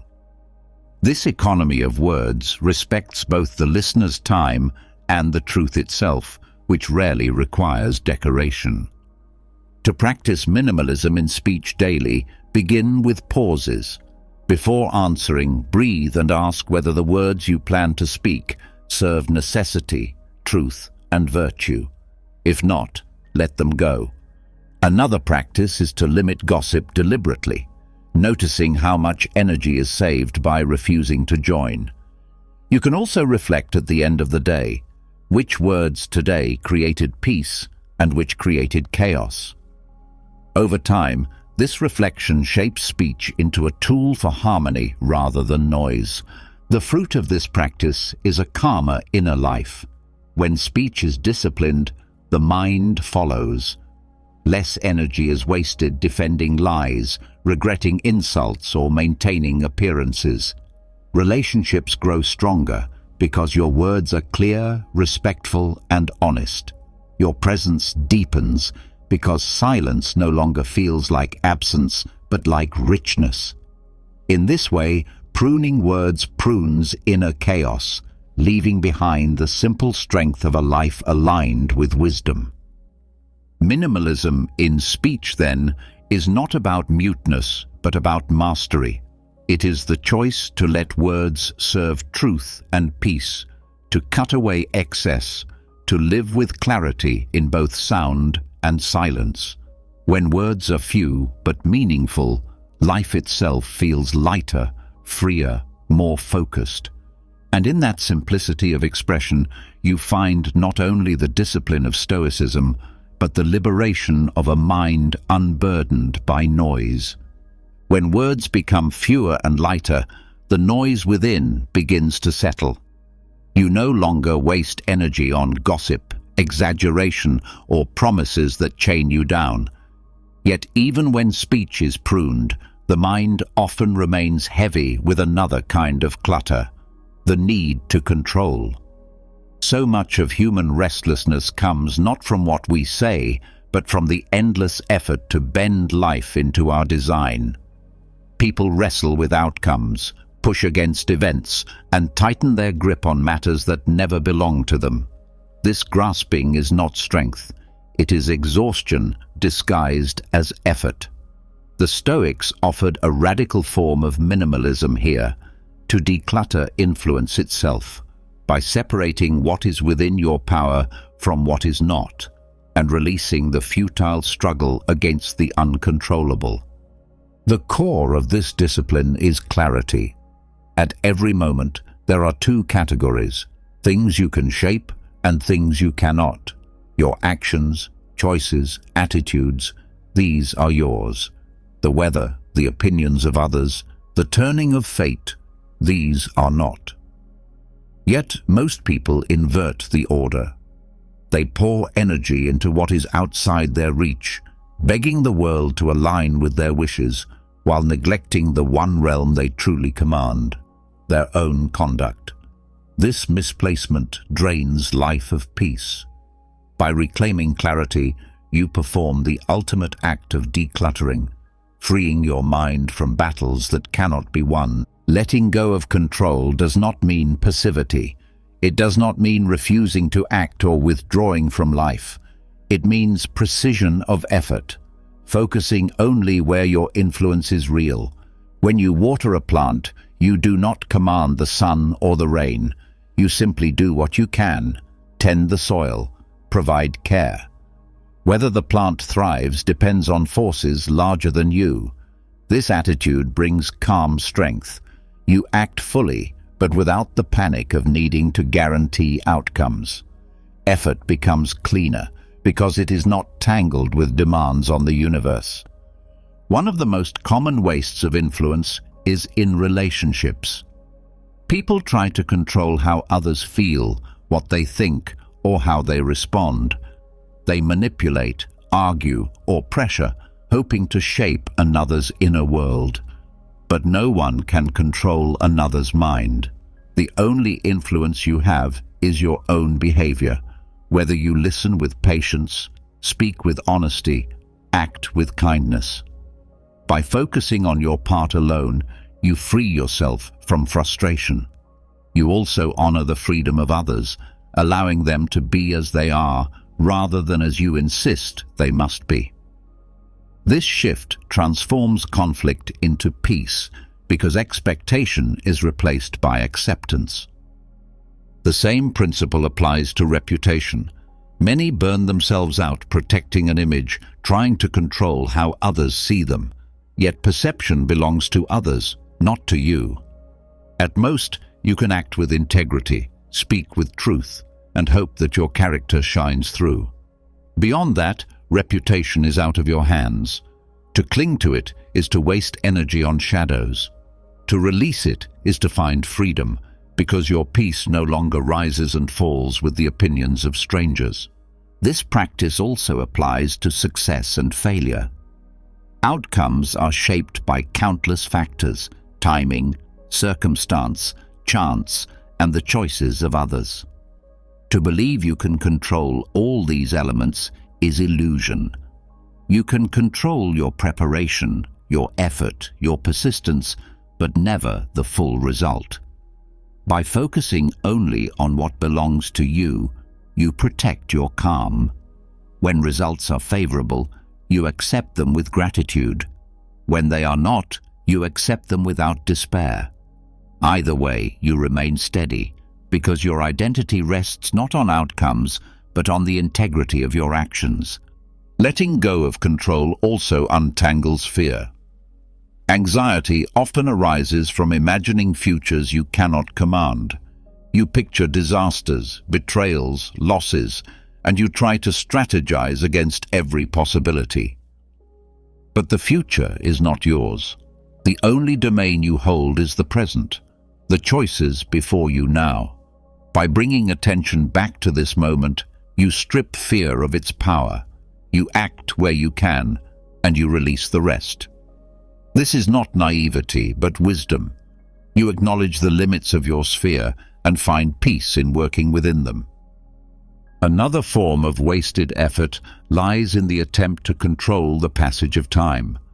People try to cling to youth, resist aging, or prolong seasons of life that must naturally change. But time flows indifferent to your will. To fight it is to live in grief. To accept it is to find harmony. By letting go of the need to control time, you discover beauty in each stage, strength in youth, wisdom in age, serenity in decline. This acceptance does not shorten life, but enriches it, because you are no longer at war with the inevitable. This principle extends even to the body. You can nourish it, strengthen it, care for it, but you cannot stop its ultimate course. Illness may come despite discipline. Injury may strike despite caution. The Stoics advised gratitude for what health you have and dignity in how you meet its loss. To obsess over complete control is to invite despair. To do your part and release the rest is to walk in freedom. You become a steward, not an owner, of the body entrusted to you. Letting go of control also cultivates humility. When you recognize how much lies outside your command, arrogance softens. You no longer see yourself as master of the universe, but as participant in its flow. This does not weaken you, it strengthens you, because humility aligns you with reality. You act without delusion, and so your efforts are cleaner, wiser, more effective. Humility also dissolves resentment, because you no longer believe the world owes you obedience. You accept what comes as part of the larger order, beyond your reach, yet not beyond your ability to respond. Practical exercises help refine this discipline. Begin by journaling daily. Write down what happened and separate each event into mine and not mine. Notice where you wasted energy trying to command the uncontrollable. Over time, patterns reveal themselves, and you begin to shift effort toward what truly belongs to you. Another practice is the use of phrases. When frustration rises, remind yourself, "This is not mine to control." Repetition strengthens the habit of release until letting go becomes second nature. In relationships, practice this by pausing when you wish to force someone's choice. Instead of insisting, focus on what you can do. Express your truth, set your boundary, offer your help. Release the rest. In work, practice it by anchoring your measure of success in effort rather than results. In health, practice it by focusing on discipline, not on permanence. In all areas, the rule remains: act where you can, release where you cannot. The fruit of this practice is lightness. You stop carrying the weight of the universe on your shoulders. You discover that much of your exhaustion came not from work itself, but from wasted effort on things beyond reach. By decluttering influence, you reclaim energy, focus, and peace. You live more fully in your own sphere, where real freedom lies, and you meet the larger world not with resentment for being uncontrollable, but with respect for its order, however mysterious. In the end, letting go of control is the deepest form of minimalism. It clears not only closets and calendars, but the very heart of human effort. You learn to live where your power truly exists and release where it does not. This separation is radical because it overturns the natural impulse to grasp, but it is also liberating because it frees you from the endless chaos of trying to manage the unmanageable. What remains is simple: a life of focused action, calm acceptance, and uncluttered peace. When you learn to release control and focus only on what belongs to you, life becomes lighter. The storms of fate no longer crush you because you no longer demand that they bend to your will. Yet, there is a deeper test that follows naturally from this practice: how to meet loss.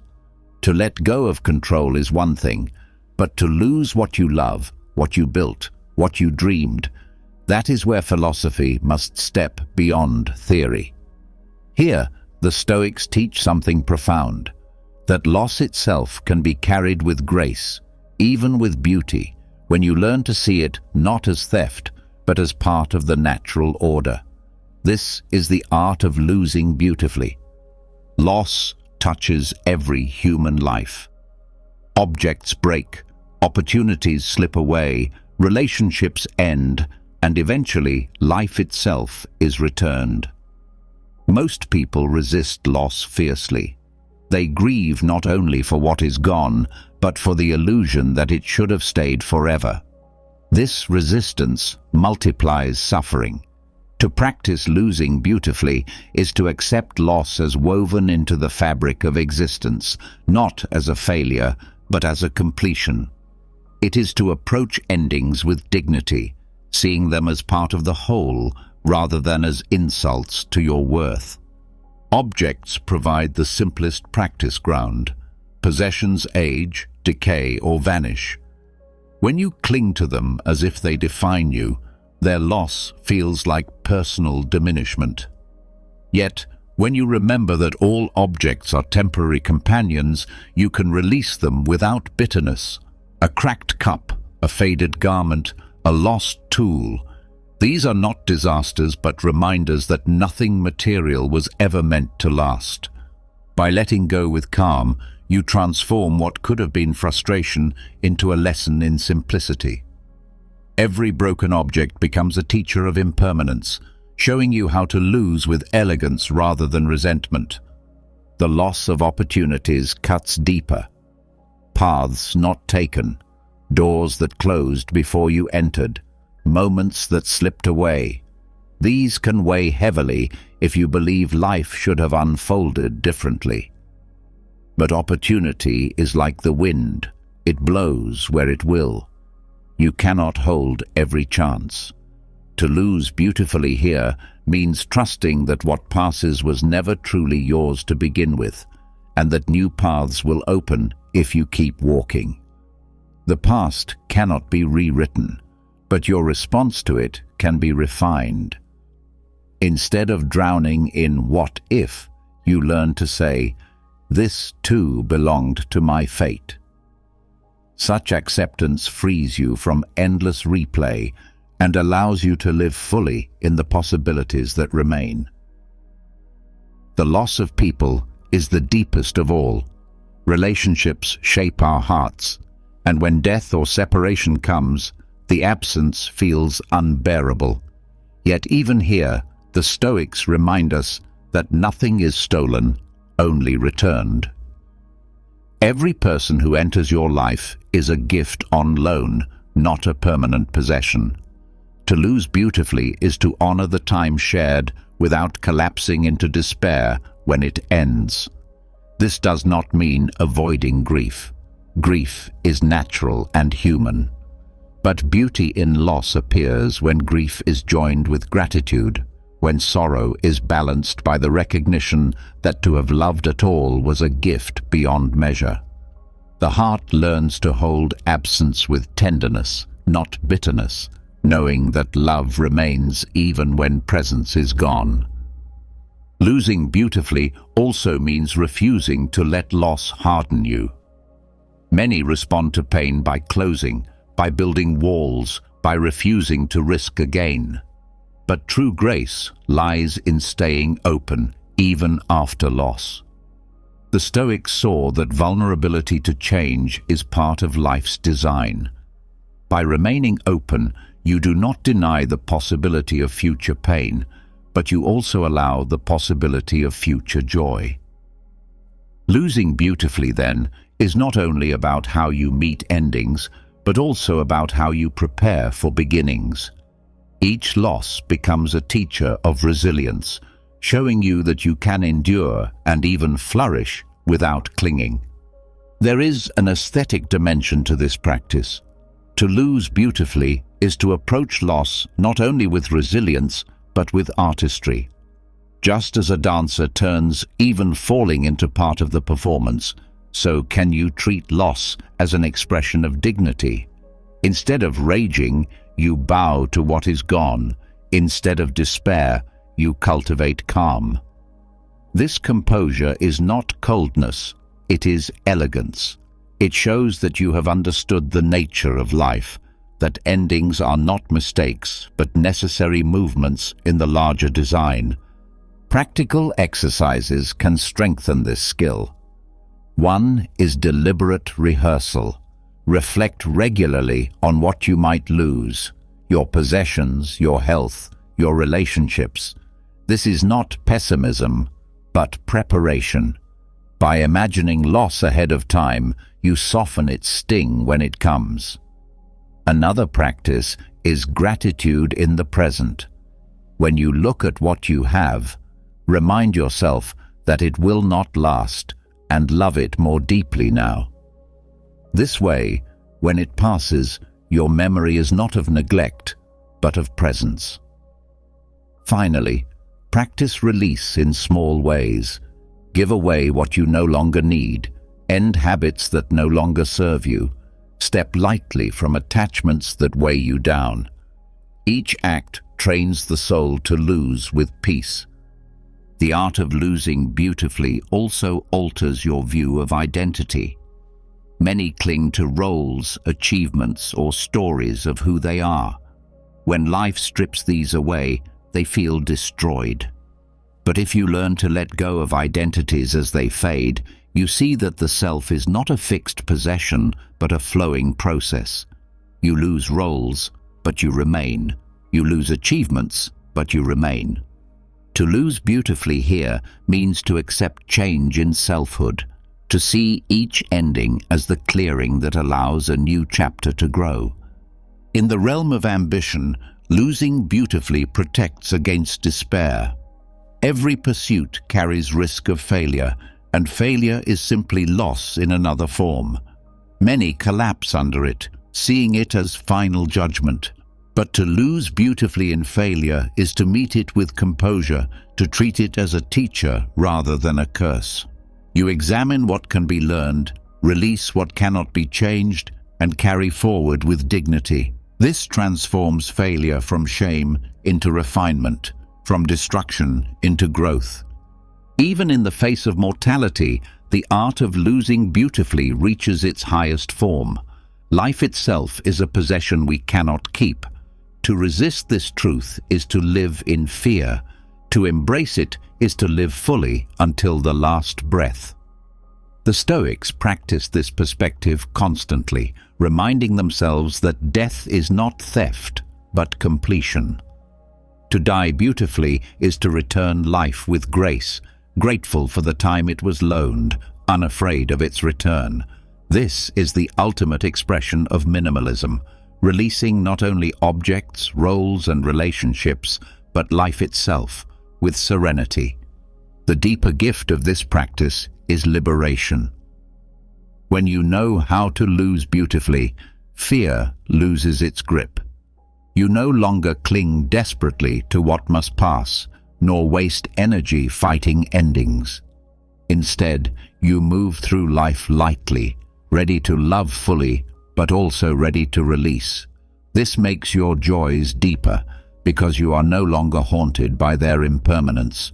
It makes your grief cleaner, because you do not resist what must be.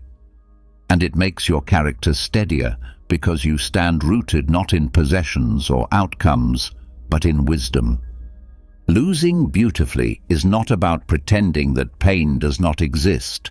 It is about meeting pain with courage and dignity.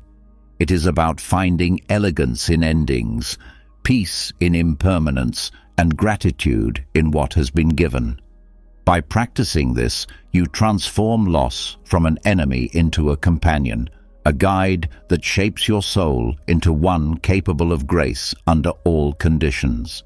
And in this way, every loss, far from diminishing you, becomes part of the artistry of living well. When you learn the art of losing beautifully, life softens in its harshness.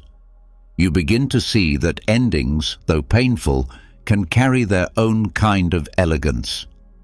You accept objects breaking, people leaving, and even life itself returning to the whole with a quiet strength that does not resist reality. Yet this wisdom leads to an even greater challenge, the unknown future. It is one thing to release what has already gone, but it is another to meet what has not yet arrived. Here, the Stoics take Amor Fati to its most radical form, not only loving what has happened, but also loving what has yet to come. even though it is hidden in uncertainty. The unknown has always stirred unease. Minds crave certainty, grasping at predictions and control. People want to know whether they will succeed or fail, whether they will be loved or abandoned, whether they will live long or die soon. This hunger for foresight creates endless anxiety because the future refuses to reveal itself. To practice Amor Fati in uncertainty is to stop demanding clarity before living. It is to step into the fog with trust, embracing what is not yet known as part of your path, no less worthy of love than the past you have already walked. Accepting the past is powerful, but it often comes after the fact, when events are already fixed and reflection has softened their edge. Loving the future in advance requires greater courage. It demands that you open your arms to both possibilities, the joy and the pain, before they unfold. This is not passive surrender. It is active affirmation, a willingness to declare that whatever comes will belong to you, that no twist of fate can steal the meaning from your life. This mindset transforms uncertainty from a threat into a companion. Uncertainty can feel heavy because it exposes your lack of control. Careers may collapse, health may falter, relationships may shift. The temptation is to plan obsessively, to seek assurance in endless strategies. But planning has limits, and when it becomes obsession, it turns into a prison of fear. Amor Fati breaks that prison by reminding you that uncertainty is not an enemy, but the very texture of life. If everything were known, life would lose its vitality. The future's unpredictability is what allows growth, surprise, and transformation. By loving this unpredictability, you open yourself to life in its raw, unfiltered truth. The practice begins with reframing anxiety. When worry arises, it is a sign that your mind is rehearsing possible futures it cannot control. Instead of resisting this, acknowledge it and then redirect. Say to yourself, "Yes, whatever happens, I will love it as part of my fate." This simple affirmation dissolves the knot of fear. You still act wisely in the present. You prepare, you plan, you choose. But you do not tie your peace to the illusion of certainty. Each time you affirm love for what is yet to come, you train the soul to walk into uncertainty with steadiness. Trust in uncertainty also deepens resilience. When you love fate in advance, shocks and surprises lose their power to crush you. Good fortune delights you, but you do not cling. Misfortune challenges you, but you do not collapse.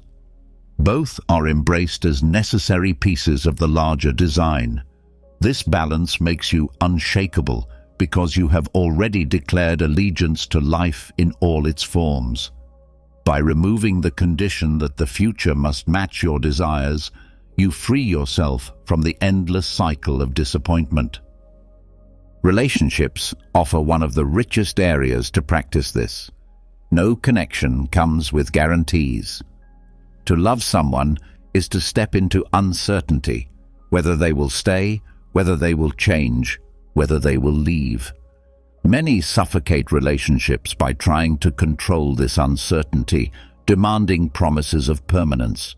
But Amor Fati invites you to release those demands and instead love what unfolds, whether it lasts a lifetime or only a season. This makes love freer, more generous, because it is not bound by fear of loss. You cherish the moments given while trusting that even endings can be embraced. Work and ambition are also colored by uncertainty. No career path, no project, no dream comes with assurance. Efforts may bear fruit or wither.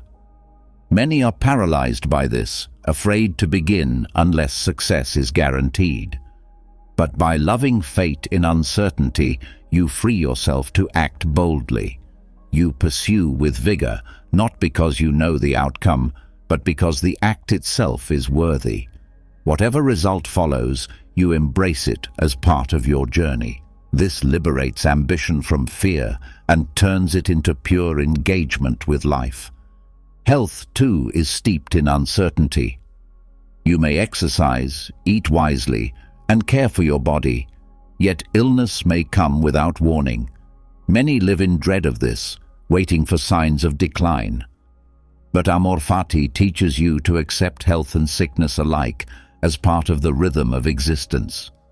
This does not mean neglecting care, but it does mean releasing fear. You live well today, and you meet tomorrow as it arrives, whether it brings strength or weakness. This love of fate transforms even illness into opportunity, for patience, for courage, for deeper appreciation of what remains.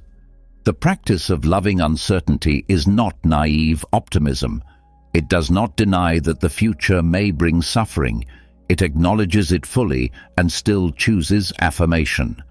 This is why it is more powerful than mere acceptance of the past. Acceptance often comes when pain has already been endured and softened by time. Amor Fati, in uncertainty, requires you to love even the possibility of pain before it strikes. It asks you to embrace storms before they arrive, to bless doors before you know where they lead. This is strength of the highest order because it roots peace not in conditions but in conviction. Exercises can cultivate this mindset. One is the nightly reminder that tomorrow is unknown. Before sleep, reflect that the next day may bring joy or hardship, and commit to love both equally. Another is to face small uncertainties deliberately. Step into situations where outcomes are unclear and practice embracing them rather than resisting. Over time, the mind becomes less anxious, more curious, more willing to meet the unknown with calm. Each rehearsal prepares you for the larger uncertainties that fate inevitably brings. Nature also teaches this lesson. Seeds are planted without certainty of growth. Storms come without certainty of their path. Animals migrate without certainty of survival. Yet life continues, thriving in the midst of unpredictability. To align with this rhythm is to see uncertainty not as flaw, but as foundation. Just as the river flows because it does not know every bend ahead, so life flows because the future is hidden. By loving this flow, you participate fully in nature's design. The deepest expression of Amor Fati in uncertainty is found in mortality itself. Death's timing is unknown, its manner unpredictable. Many live in dread of this uncertainty, trying to push it away. But to love fate here is to accept that the end, whenever and however it arrives, belongs as much to your life as your beginning did. To live this way is to walk without fear, because you have already embraced the final uncertainty. Every day becomes a gift, not because it is guaranteed, but because it is not. In the end, loving fate in uncertainty is the most radical form of freedom. It strips away the need for guarantees, the endless bargaining with life, the fragile peace tied to outcomes. You declare instead, whatever comes, I will meet it with love. This declaration transforms fear into courage, anxiety into trust, fragility into strength. It allows you to step into the unknown not as a prisoner, but as a partner, walking with fate rather than against it. And in that walk, you discover the rarest peace, not the peace of certainty, but the peace of belonging to life exactly as it unfolds. When you learn to love fate in uncertainty, you loosen the chains of fear that bind so many lives. You stop waiting for guarantees before living and begin to welcome the unknown as part of your path. Yet freedom from fear is only one part of the Stoic journey. Another subtle weight remains, one that often disguises itself as motivation or ambition: the endless pull of desire.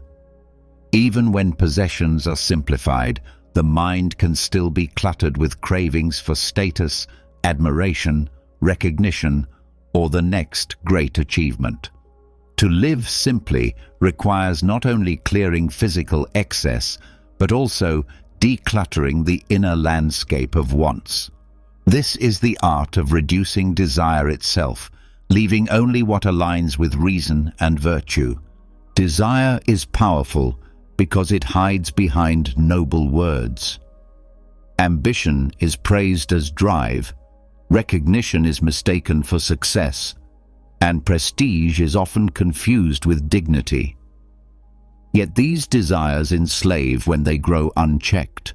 The more you chase them, the more they multiply, leaving you restless no matter how much you achieve. The Stoics saw that true freedom is not in satisfying every craving, but in disciplining desire, trimming it down to what serves life rather than consumes it. By wanting less, you actually gain more peace, more clarity, and more strength. The first step is to distinguish between natural needs and constructed wants. Food, shelter, companionship, these are natural. Prestige, constant admiration, endless wealth, these are constructed by society's illusions. The mind easily confuses them, treating applause as necessary as bread. But applause is never in your control. It rests on the shifting winds of others' opinions. When you declutter desires, you learn to release those that tie your worth to forces beyond you. You begin to seek satisfaction in what depends on your own character rather than in what belongs to others.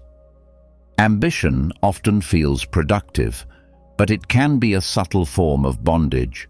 To desire endless achievement is to anchor your peace in outcomes that fade. A promotion, a title, an award, they feel sweet for a moment, then dissolve, leaving you hungry again. This cycle never ends, because desire for achievement is insatiable. The Stoic alternative is not laziness, but purpose. You pursue work not for glory, but because it aligns with virtue.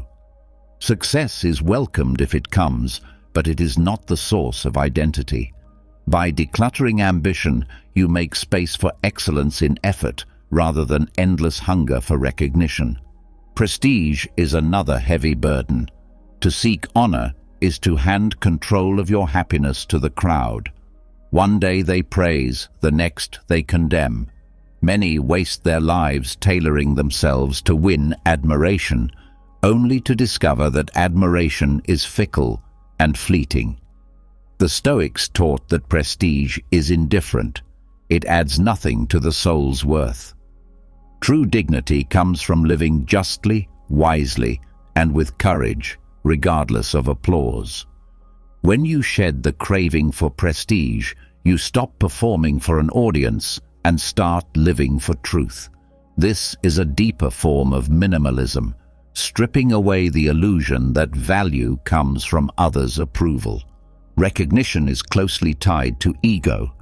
The desire to be seen, acknowledged, or remembered fuels endless restlessness. Yet history is filled with forgotten names, once celebrated and now vanished. The Stoics reminded that even emperors fade into dust. To seek immortality through recognition is to fight a losing battle. The wiser path is to live well in the present without demanding eternal memory. Deeds done in virtue carry their own reward, whether remembered or forgotten. Decluttering the desire for recognition allows you to focus on what matters, being true to yourself, not being recorded by others. This practice does not kill ambition, but purifies it. Stripped of craving for applause or wealth, ambition becomes directed toward inner growth, mastery, and service. You still work, create, and strive, but you no longer measure your worth by comparison or external reward. Each action becomes meaningful in itself, independent of outcome. This is freedom, because your peace is no longer hostage to conditions beyond your control. Decluttering desire turns ambition from a chain into a tool. The discipline extends to smaller desires as well: the craving for comfort, the itch for novelty, the hunger for constant entertainment. All of these scatter the mind and erode peace. By practicing restraint, you discover that comfort is sweet only when you are not enslaved to it. Novelty is delightful only when not demanded, and entertainment is enjoyable only when balanced by silence. You learn to take pleasure without clinging, to release without bitterness. This moderation creates spaciousness within, where clarity and calm can grow. Exercises can help refine this process. One is voluntary discomfort. Practice living with less comfort than you are used to, such as fasting, walking in cold, or living simply for a time. These exercises reveal how little you truly need and train the mind to stop fearing lack. Another is reflection. Ask yourself regularly whether the desires you chase are natural or constructed, within your control or beyond it. By questioning desire, you weaken its grip. A third exercise is gratitude. By focusing on what you already have, the craving for more loses power.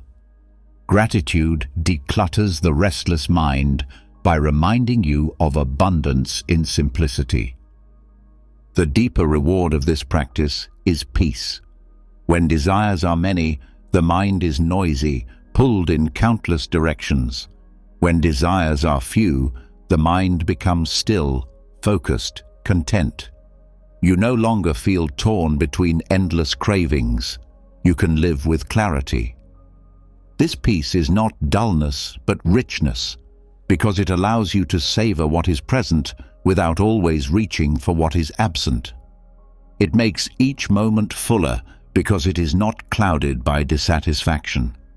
Decluttering desires also transforms relationships. When you no longer demand recognition, admiration, or constant validation, you free others from the weight of meeting your cravings. Relationships become lighter, freer, and more genuine. Love turns from possession into appreciation. Friendship becomes about presence, not performance. Family becomes about shared life, not status. By wanting less from others, you actually gain deeper connection with them, because you can love them for who they are rather than for how they feed your ego.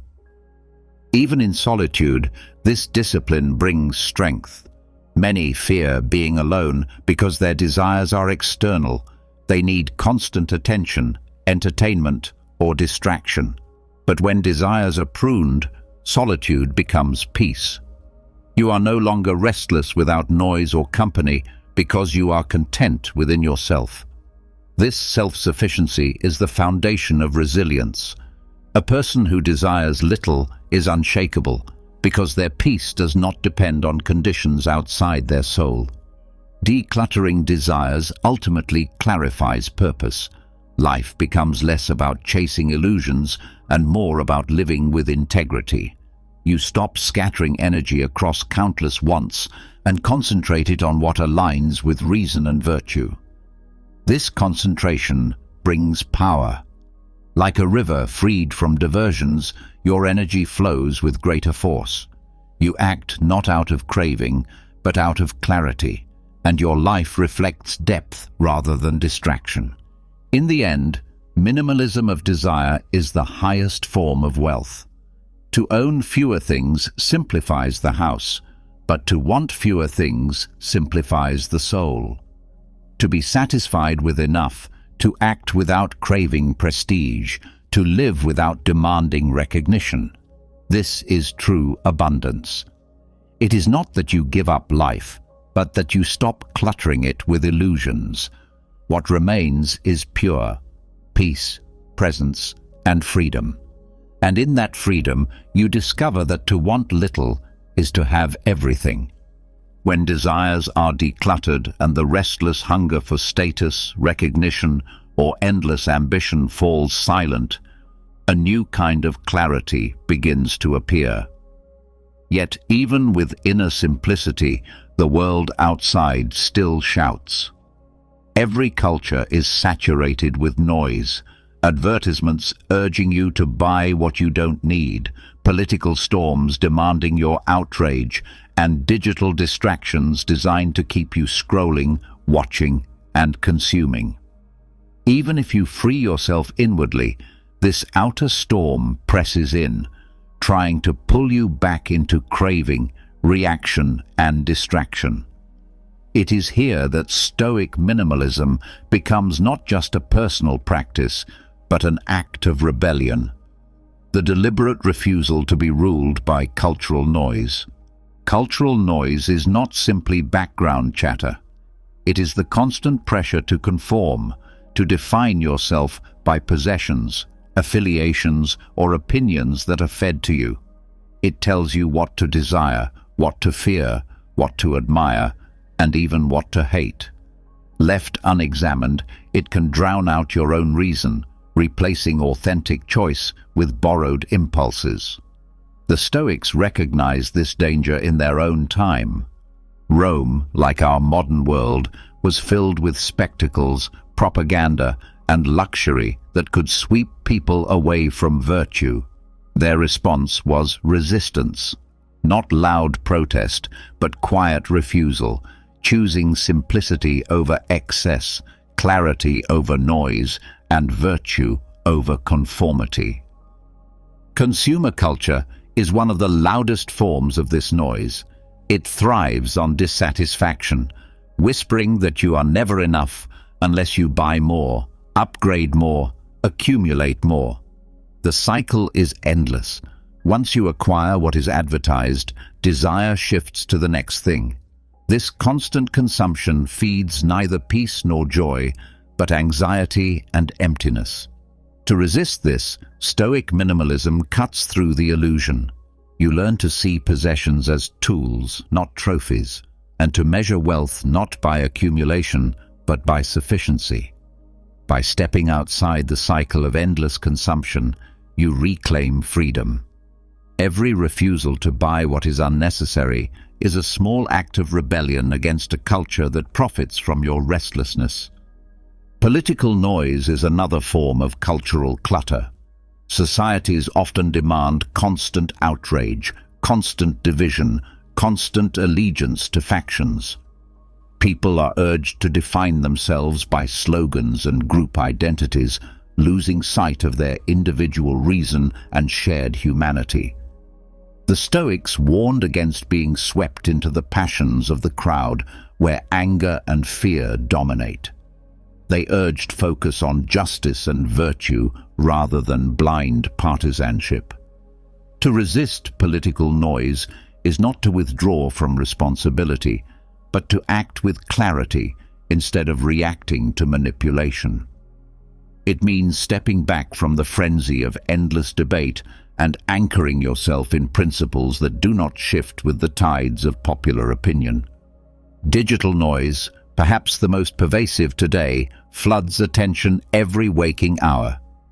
Notifications, headlines, arguments, endless feeds of images and opinions. These scatter the mind into fragments. Instead of depth, the culture rewards speed. Instead of reflection, it encourages constant reaction. This noise is not neutral. It is engineered to capture and monetize your attention. The Stoic response would be to reclaim sovereignty over your focus. By setting boundaries, by choosing silence over constant stimulation, by deliberately limiting what you consume, you create space for thought and presence. Each act of digital restraint is an assertion that your mind is not for sale. The strength of Stoic minimalism lies in its refusal to be defined by what is loudest. Cultural noise tells you to measure yourself by external markers, possessions, popularity, ideology. Minimalism says, measure yourself instead by the quality of your thoughts, the integrity of your actions, the steadiness of your soul. This shift is revolutionary because it withdraws power from the systems that rely on your compliance. A person who needs little, who reacts slowly, who thinks independently, is not easily controlled. That is why minimalism, in its Stoic form, is more than a lifestyle. It is philosophical resistance. This resistance does not require isolation from the world. You still live among noise, but you choose not to let it govern you. You may use technology, but you are not its servant. You may participate in society, but you are not consumed by faction. You may own possessions, but they do not own you. Each act of restraint is a way of asserting freedom, a quiet but powerful rebellion that protects the inner space where reason and virtue can flourish. Practical steps embody this rebellion. Refuse to be pulled into every news cycle. Instead, focus on what you can influence directly. Limit possessions to what serves your purpose and let go of the rest. Treat technology as a tool, not as a master.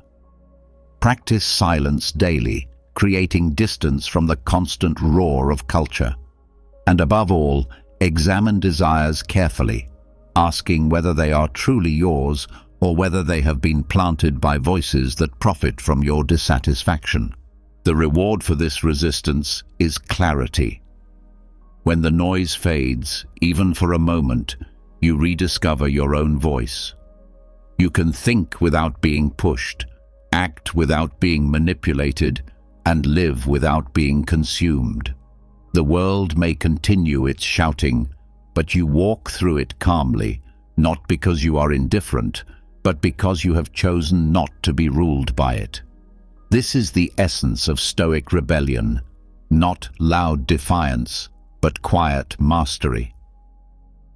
In the end, minimalism as resistance is about reclaiming sovereignty over your life. It is about refusing to let consumerism dictate your worth, politics dictate your anger, or technology dictate your attention. It is about living deliberately, rooted in reason, guided by virtue. To live this way is to resist not only cultural noise, but also the inner noise it creates. And in that resistance, you discover freedom. Not the freedom to have everything, but the freedom to need little, to think clearly, and to walk through the world as your own master. When cultural noise is resisted and the endless demands of consumerism, politics, and digital distraction are silenced, what remains is a rare kind of clarity. Yet silence from the outside is not enough if the mind itself continues to resist life at every turn.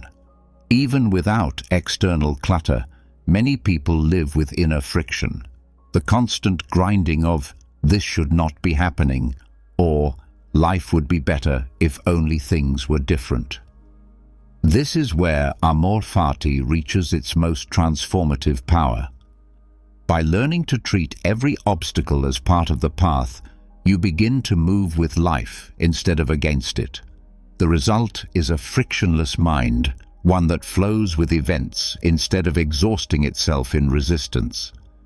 Inner resistance wastes more energy than any external problem. A difficult person, a setback at work, an unexpected change, these are not unbearable in themselves. What makes them heavy is the mental battle against them, the refusal to let them be what they are. The Stoics taught that events are neutral. It is your judgment that gives them weight. A frictionless mind is not passive. It still acts, still works, still strives, but it does so without the grinding gears of resentment. It sees each obstacle as raw material to be shaped, not as an enemy to be hated. This approach transforms difficulty into fuel. When something blocks your way, you no longer treat it as wasted effort, but as part of your training. A hard conversation becomes practice in patience. A loss becomes practice in resilience. A failure becomes practice in humility. Nothing is wasted because everything belongs. Marcus Aurelius described it simply: the impediment to action advances action. What stands in the way becomes the way. This is Amor Fati at its core, the conversion of resistance into momentum. The frictionless mind also eliminates the fatigue of constant complaint. Complaining is friction made audible, the endless protest that life has not arranged itself according to your wishes. But protest does not change events. It only multiplies misery. By embracing Amor Fati, you stop demanding that life be easier and start treating life as the training ground it is. Each challenge becomes less of an interruption and more of a lesson. The mind rests lighter when it no longer argues with reality. Another source of friction is expectation. When you insist that life follow your script, every deviation feels like an injury. But life does not follow scripts. It unfolds in ways too vast to predict. To release expectation is to free yourself from constant shock. A frictionless mind still hopes, still plans, but it does not cling. When events arrive differently, it does not waste energy fighting them. It adapts, learns, and continues, carrying no resentment. Flexibility replaces rigidity, and peace replaces disappointment. Even small irritations show the value of this mindset. Traffic, delays, mistakes, these drain enormous energy when resisted. But when accepted as part of fate, they lose their sting. The event remains, but the suffering attached to it vanishes. This does not mean enjoying frustration, but it does mean refusing to feed it with extra anger. By treating even the smallest obstacles as teachers, the mind begins to glide rather than grind. The frictionless mind is not detached from action. It is sharpened for it. By conserving energy wasted on resistance, you have more to devote to what can actually be done. You respond faster, think more clearly, act more effectively. Obstacles still require effort, but the effort is clean, free from bitterness.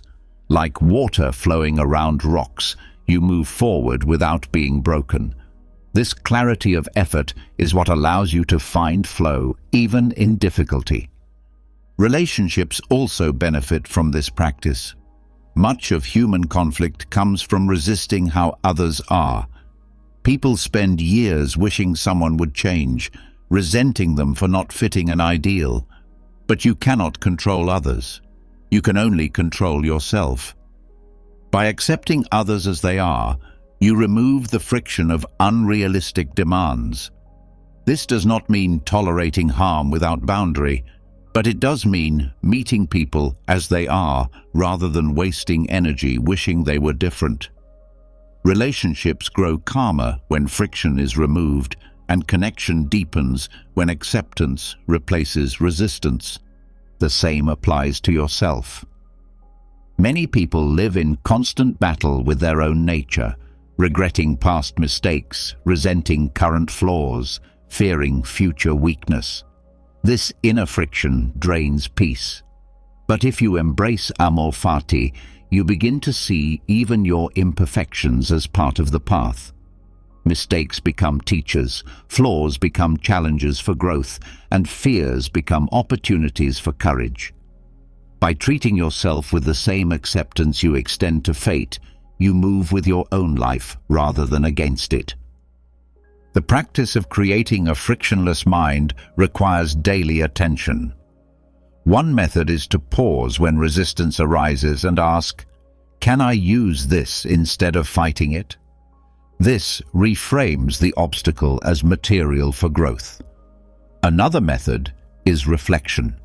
At the end of each day, recall the moments that stirred anger or frustration and deliberately reinterpret them as training. Over time, the mind learns this habit automatically, meeting challenges with curiosity instead of complaint. This discipline also prepares you for greater trials. Small frictions train the mind for larger ones. By practicing acceptance in traffic, you prepare for acceptance in illness.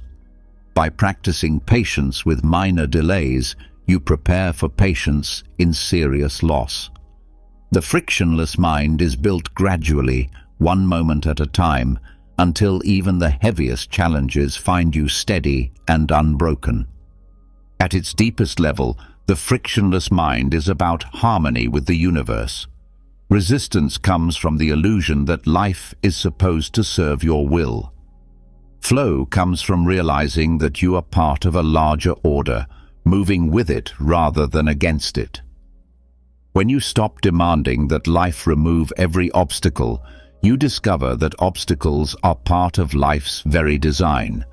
They shape you, refine you, and guide you.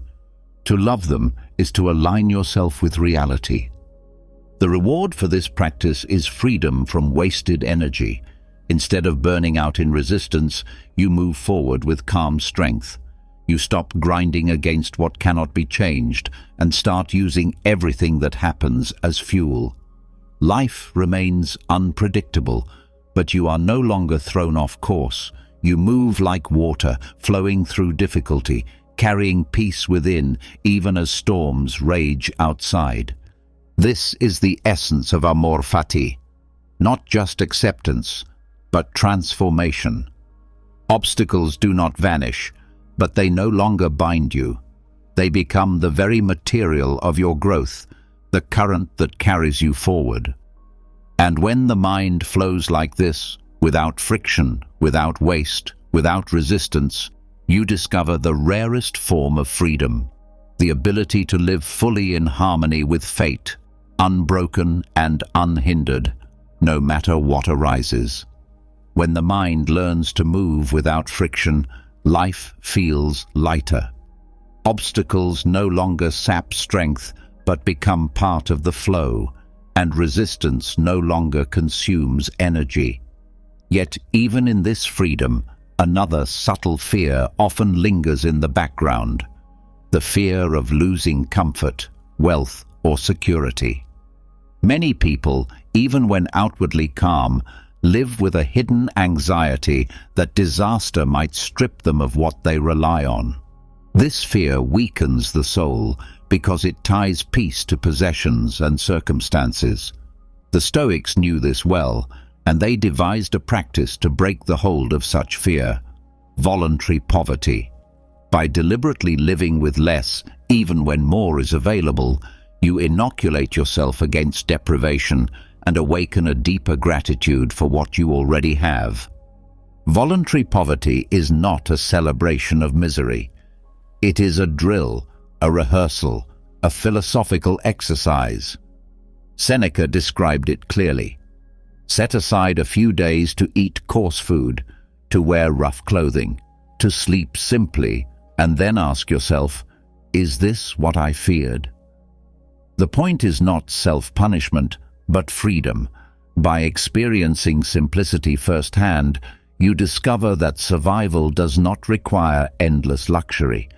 You realize that comfort, though pleasant, is not essential. This realization weakens the power of fear, because you have proven to yourself that you can endure less and still remain whole. The fear of poverty is one of humanity's oldest burdens. People devote their lives to accumulating wealth, not always from greed, but often from terror of losing it. This fear chains them to endless work, compromises their integrity, and fills their hearts with anxiety.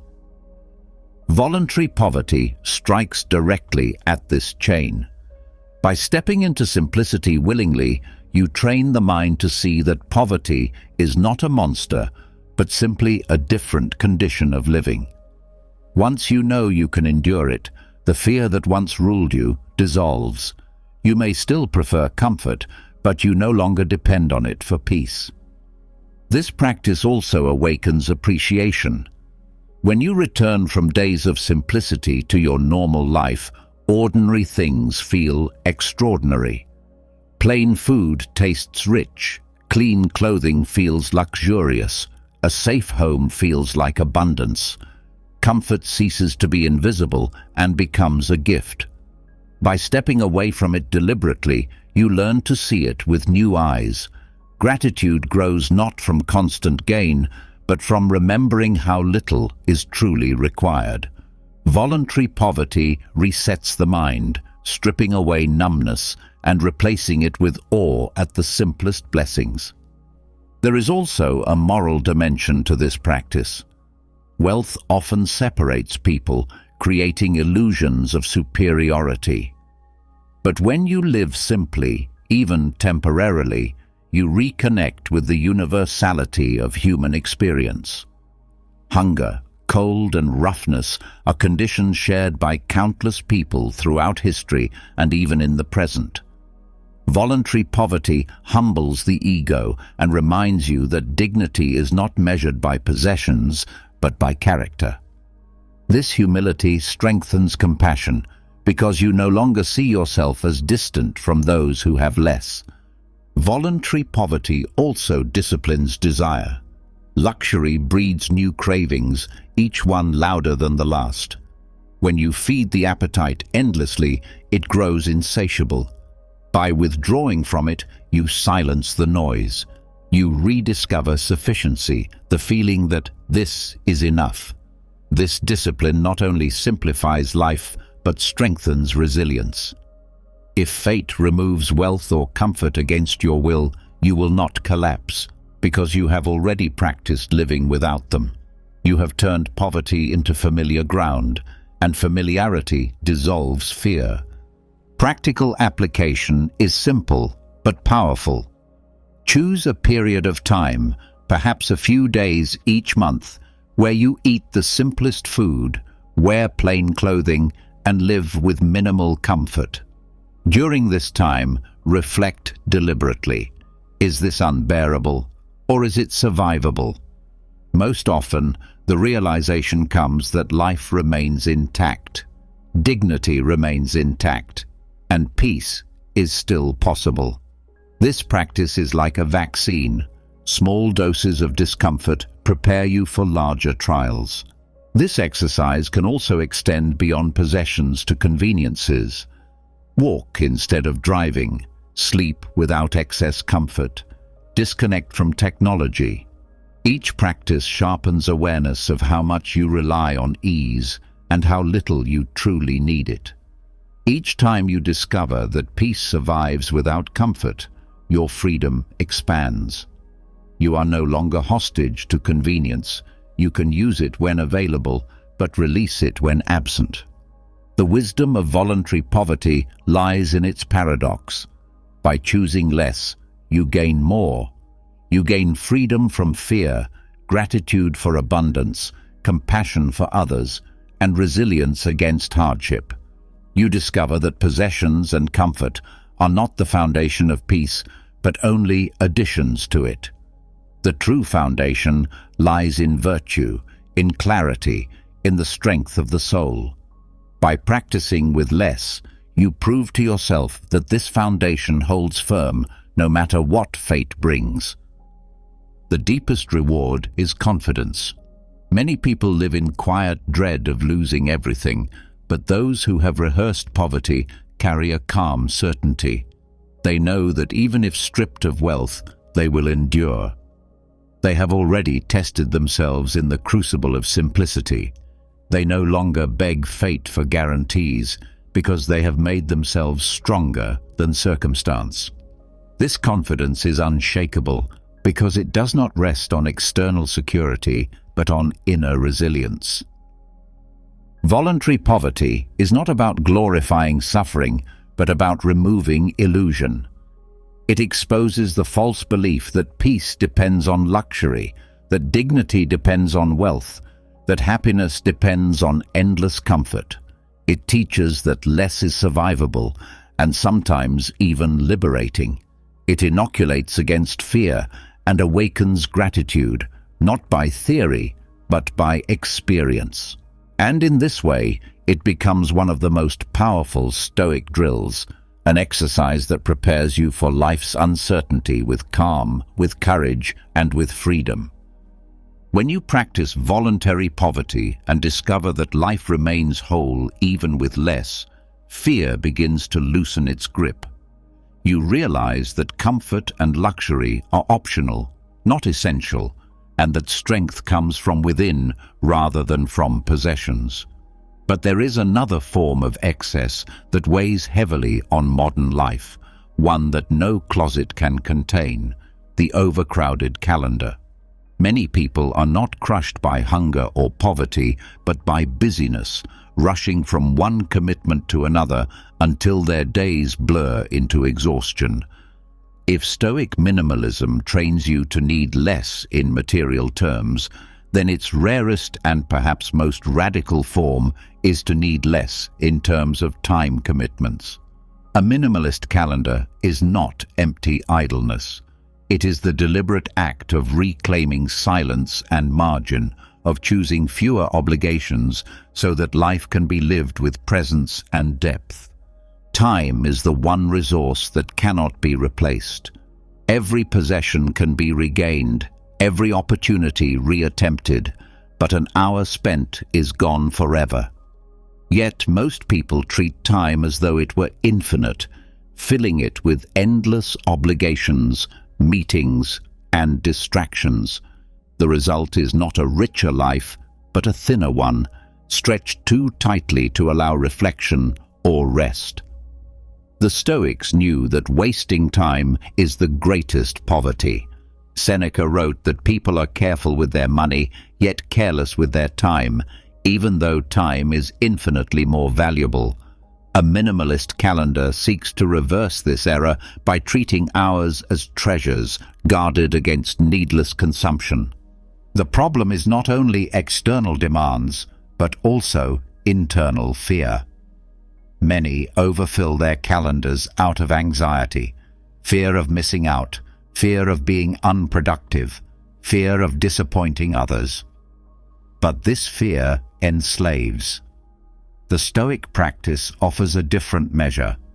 Value not the number of things you do, but the quality of your attention in doing them.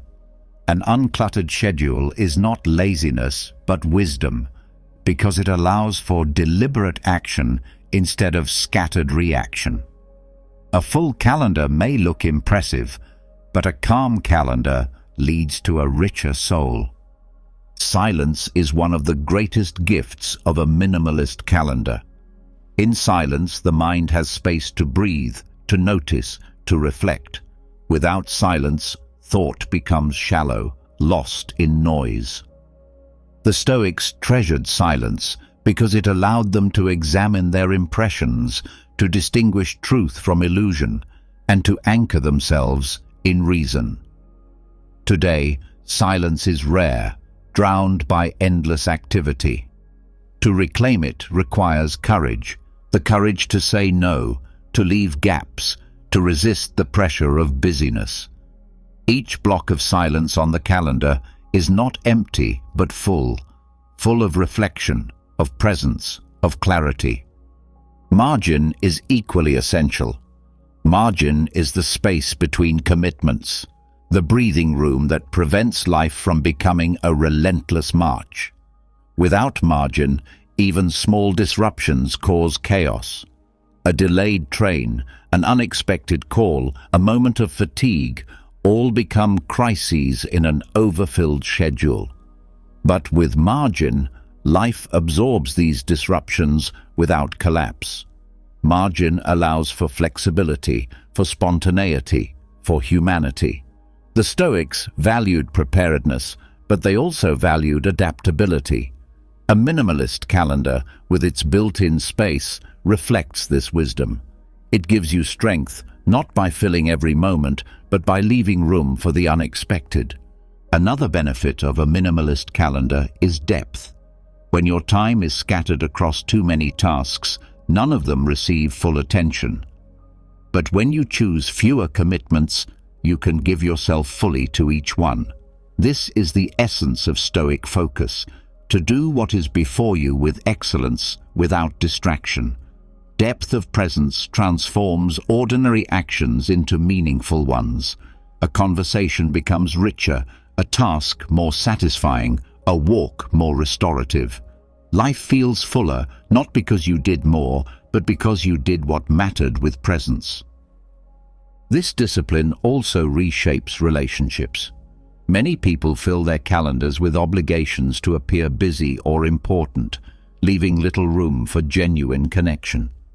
But relationships thrive not in hurried appointments, but in unhurried presence. A minimalist calendar creates the space to sit with a friend without watching the clock, to listen without rushing, to share life without distraction. The Stoics valued friendship deeply, but they knew it required time. By choosing fewer obligations, you make room for relationships to flourish.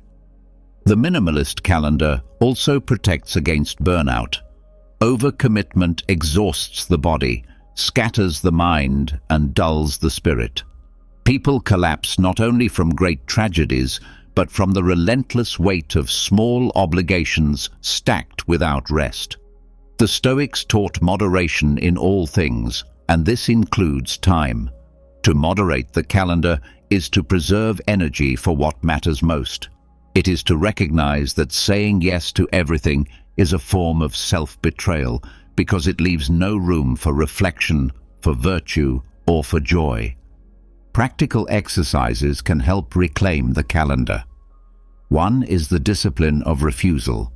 Before adding a new commitment, pause and ask whether it aligns with your values or whether it simply feeds busyness. Another is the practice of subtraction. Regularly review your schedule and remove what no longer serves purpose. A third is the deliberate creation of empty blocks, time reserved for nothing but silence or reflection. These exercises retrain the mind to see time as wealth and to guard it against unnecessary expenditure. The reward for a minimalist calendar is not only rest, but power. When your time is uncluttered, you act with greater clarity and decisiveness. You are no longer pulled in 100 directions, but move with focus. This makes each action more effective, each decision more thoughtful. The Stoics saw this as the essence of mastery, to live deliberately, not reactively, to shape life rather than be shaped by it. A calendar filled with noise enslaves, a calendar pruned with care liberates. Ultimately, the minimalist calendar is about reclaiming life itself. Every commitment is a trade, and when you say yes to one thing, you say no to countless others. To live without awareness of this trade is to spend life carelessly. To live with awareness is to choose wisely, to spend hours only where they truly matter. This is not selfishness, but stewardship, the recognition that your time is not infinite and that to waste it is to dishonor life itself. In the end, the rarest form of minimalism is not in possessions or even desires, but in time. To live with fewer commitments is to reclaim silence, margin, depth, and freedom. It is to resist the cultural glorification of busyness and to choose instead the richness of presence. The Stoics remind us that life is measured not by length, but by quality, not by how much you did, but by how fully you lived. And when your calendar reflects this wisdom, you step into each day, not rushed, not scattered, but grounded, clear, and truly alive. When the calendar is uncluttered and silence and margin are reclaimed, life feels lighter, clearer, and more deliberate. Yet even with a minimalist approach to time, another form of hidden weight often lingers, one that cannot be seen in schedules or rooms, but only within the mind. This weight is the quiet hoarding of memory. People carry old stories, replay past events, and cling to identities built on what has already happened. Just as possessions can fill a home until there is no room to breathe, memories can crowd the soul until the present is suffocated. The Stoics understood that dwelling endlessly on the past is a subtle form of slavery. Amor Fati, the love of fate, offers the path to freedom by teaching us to release not only material clutter, but also the burden of memory. Memory is both a gift and a trap. It preserves wisdom, offers lessons, and stores joy. But when memory is clung to without balance, it becomes a cage. Many live in constant rehearsal of past injuries, reliving pain long after the event has ended. Others replay successes, trying to hold on to former glory that no longer exists. Both are forms of hoarding, an attempt to preserve what nature has already moved beyond. This attachment to memory consumes energy that could otherwise be spent on the present. The past becomes like a heavy chest carried on the back, filled not with useful tools, but with stones. The Stoics taught that the past is not in our control. It is finished, sealed, and unchangeable. To give it endless attention is to waste the only part of time that belongs to us, the now. Seneca wrote that life is divided into three parts: the past, the present, and the future, and that most people surrender the present by living either in regret of the past or fear of the future. The hidden excess of memory is precisely this surrender, the constant draining of today's vitality into yesterday's shadows. Minimalism of the mind begins with releasing what cannot be altered. This does not mean erasing memory. Lessons from the past are valuable when used wisely, but the difference is between learning and clinging. Learning means extracting wisdom and moving forward. Clinging means replaying events as if replay alone could change them. The Stoics practiced reflective journaling to process the day, but once reflection was complete, they released it. They did not hoard stories as personal treasures or wounds, but treated them as teachers whose purpose was fulfilled. The minimalist mind remembers enough to live wisely, but not so much that life becomes trapped in recollection. One of the most subtle forms of memory hoarding is identity. People define themselves by what has happened to them, by childhood, by careers, by achievements, by failures. These stories can feel comforting because they give shape to the self. But they also limit growth because the mind becomes chained to what once was. To say, "I am this because of my past," is to freeze yourself in time, denying the possibility of becoming more. Amor Fati invites you to release these identities, to see yourself not as a museum of past stories, but as a living soul in constant motion. Another way memory becomes excess is through nostalgia. The longing for a golden past, whether personal or cultural, can blind you to the beauty of the present. Nostalgia idealizes what once was and compares it to now, often unfairly. But the past, when it was lived, was just as imperfect as today.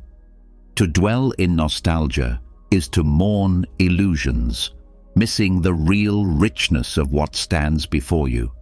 By practicing acceptance of the present, you loosen the grip of nostalgia and discover gratitude for the life unfolding now. Regret is perhaps the heaviest form of memory clutter. It ties the mind to mistakes, replaying them endlessly. Yet regret is only useful when it teaches. Once the lesson is taken, clinging to regret is self-inflicted torment. Amor Fati reframes regret by asking, "If this was necessary for me to become who I am, can I love it as part of my fate?" This transforms regret from poison into medicine, freeing you from the cycle of self-blame. Instead of carrying regret as dead weight, you carry wisdom as nourishment. Even positive memories can become excess when they are clung to too tightly. People who constantly relive old victories or joys can trap themselves in comparison, always measuring the present against what once was. This prevents new joys from being recognized. The Stoics warned against chaining happiness to conditions that no longer exist. By releasing even the sweetest memories from obsessive grasp, you allow space for new moments to arrive. Gratitude remains, but attachment dissolves. Practical exercises can help unclutter memory. One is daily reflection, followed by release. Write down the lessons of the day, then let the events rest. Another is practicing presence by anchoring the mind in immediate sensations, breath, movement, or tasks, when the mind drifts into endless replay. A third is reframing. When past pain resurfaces, deliberately reinterpret it as training rather than punishment. Each exercise builds the habit of memory minimalism, keeping what is useful, discarding what weighs down. This discipline also reshapes relationships. Many conflicts persist because people hoard memories of every injury, storing them like weapons to be used in argument. By releasing memory clutter, you free relationships from constant reference to the past. Forgiveness becomes possible, not because you forget, but because you stop hoarding. You allow others to change rather than freezing them in the role of their past mistakes. Relationships thrive when each day is allowed to be new. The hidden excess of memory also fuels fear of the future. When you cling to past failures, you project them forward, expecting repetition. When you cling to past successes, you fear they will never return. Both distortions prevent you from meeting the future openly. By practicing Amor Fati, you treat the past as finished, neither predictor nor prison.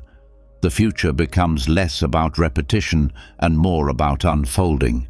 You step into it not bound by memory, but freed by acceptance. The liberation from memory clutter is profound.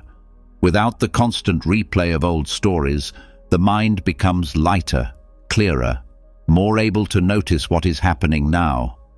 Joy arises not from past recollection, but from present presence. Pain loses its sting because it is not rehearsed endlessly. Identity expands because it is no longer frozen in old definitions.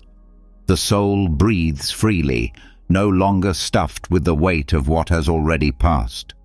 In the end, the minimalist mind does not reject memory, but uses it wisely. It learns from the past without hoarding it, honors experiences without clinging to them, and releases regret, nostalgia, and identity as forms of excess. Amor Fati frees you by teaching that everything in the past was necessary, but nothing needs to be carried endlessly. What matters is the present, where life is lived, and the future, where fate continues to unfold. To let go of memory's clutter is to step fully into now, lighter, freer, and more alive than ever before. When the excess of memory is released and the grip of old stories no longer dictates the present, the mind feels lighter. Yet even when the past loosens its hold, another form of clutter remains, one that does not come from what has already happened, but from what might happen. Fear of the future often weighs more heavily than the past itself. Worries about loss, failure, or disaster pile up quietly in the mind, filling it with anxieties that may never even occur. The Stoics saw this as one of the greatest thieves of peace. Their response was not denial nor blind optimism, but a deliberate practice, Negative visualization. By rehearsing potential loss before it arrives, you reduce the chaos of fear and create a kind of mental minimalism, clearing space for calm. Fear thrives in vagueness. When the mind refuses to look directly at possible loss, fear multiplies in shadows. It whispers that disaster lurks everywhere, yet it never defines its shape. The result is constant anxiety, an endless clutter of what-ifs with no resolution. Negative visualization confronts this directly. By imagining specific losses, the death of a loved one, the loss of wealth, the end of health, you bring fear out of the shadows and into clarity. Once named, fear loses much of its power. The mind becomes cleaner, less crowded with unformed anxieties. This practice may sound grim, but its effect is the opposite. Far from making life darker, it makes life brighter. When you consider the possibility of losing what you value, you awaken appreciation for what you have. Reflecting that this might be the last time you share a meal with a friend makes the meal more vivid. Thinking that your health may fail one day makes today's strength feel like a gift. In this way, negative visualization is not morbid, but life-enhancing, because it clears away complacency and replaces it with gratitude. The Stoics used this practice to dismantle the illusion of permanence. They knew that possessions break, relationships end, and life itself is temporary. To ignore this truth is to live in fear of its arrival. To face it in advance is to live freely, prepared for whatever comes. Seneca advised imagining poverty, exile, or death, not to despair but to rehearse, so that when misfortune arrives, the soul is not thrown into panic. In this way, negative visualization is like training. By practicing loss, you become stronger when loss becomes real. Fear is often cluttered because it accumulates silently. Every small worry joins the pile. Fear of illness, fear of rejection, fear of failure. Soon, the mind is full of anxieties, many of which never manifest. Negative visualization cuts through this clutter by confronting fears directly. Instead of dozens of vague anxieties floating in the mind, you deal with them clearly, one by one. You accept their possibility and release their grip. The result is not paralysis, but clarity, because you have faced the worst in thought and discovered you can endure it. This practice also protects against entitlement. Many people live as if tomorrow is guaranteed, as if their possessions, relationships, and health will last forever. This illusion breeds ingratitude and disappointment when life inevitably changes. Negative visualization shatters entitlement. By reminding yourself daily that nothing is promised, you treat each moment as precious. A simple conversation becomes a treasure. A breath of health becomes a miracle. A possession becomes something to be cared for, not taken for granted. Entitlement clutters the heart with expectation. Visualization clears it with awareness. The discipline of rehearsing loss also cultivates resilience. When adversity comes to those who never considered it, shock multiplies the pain. But those who have rehearsed loss meet it with steadier hearts.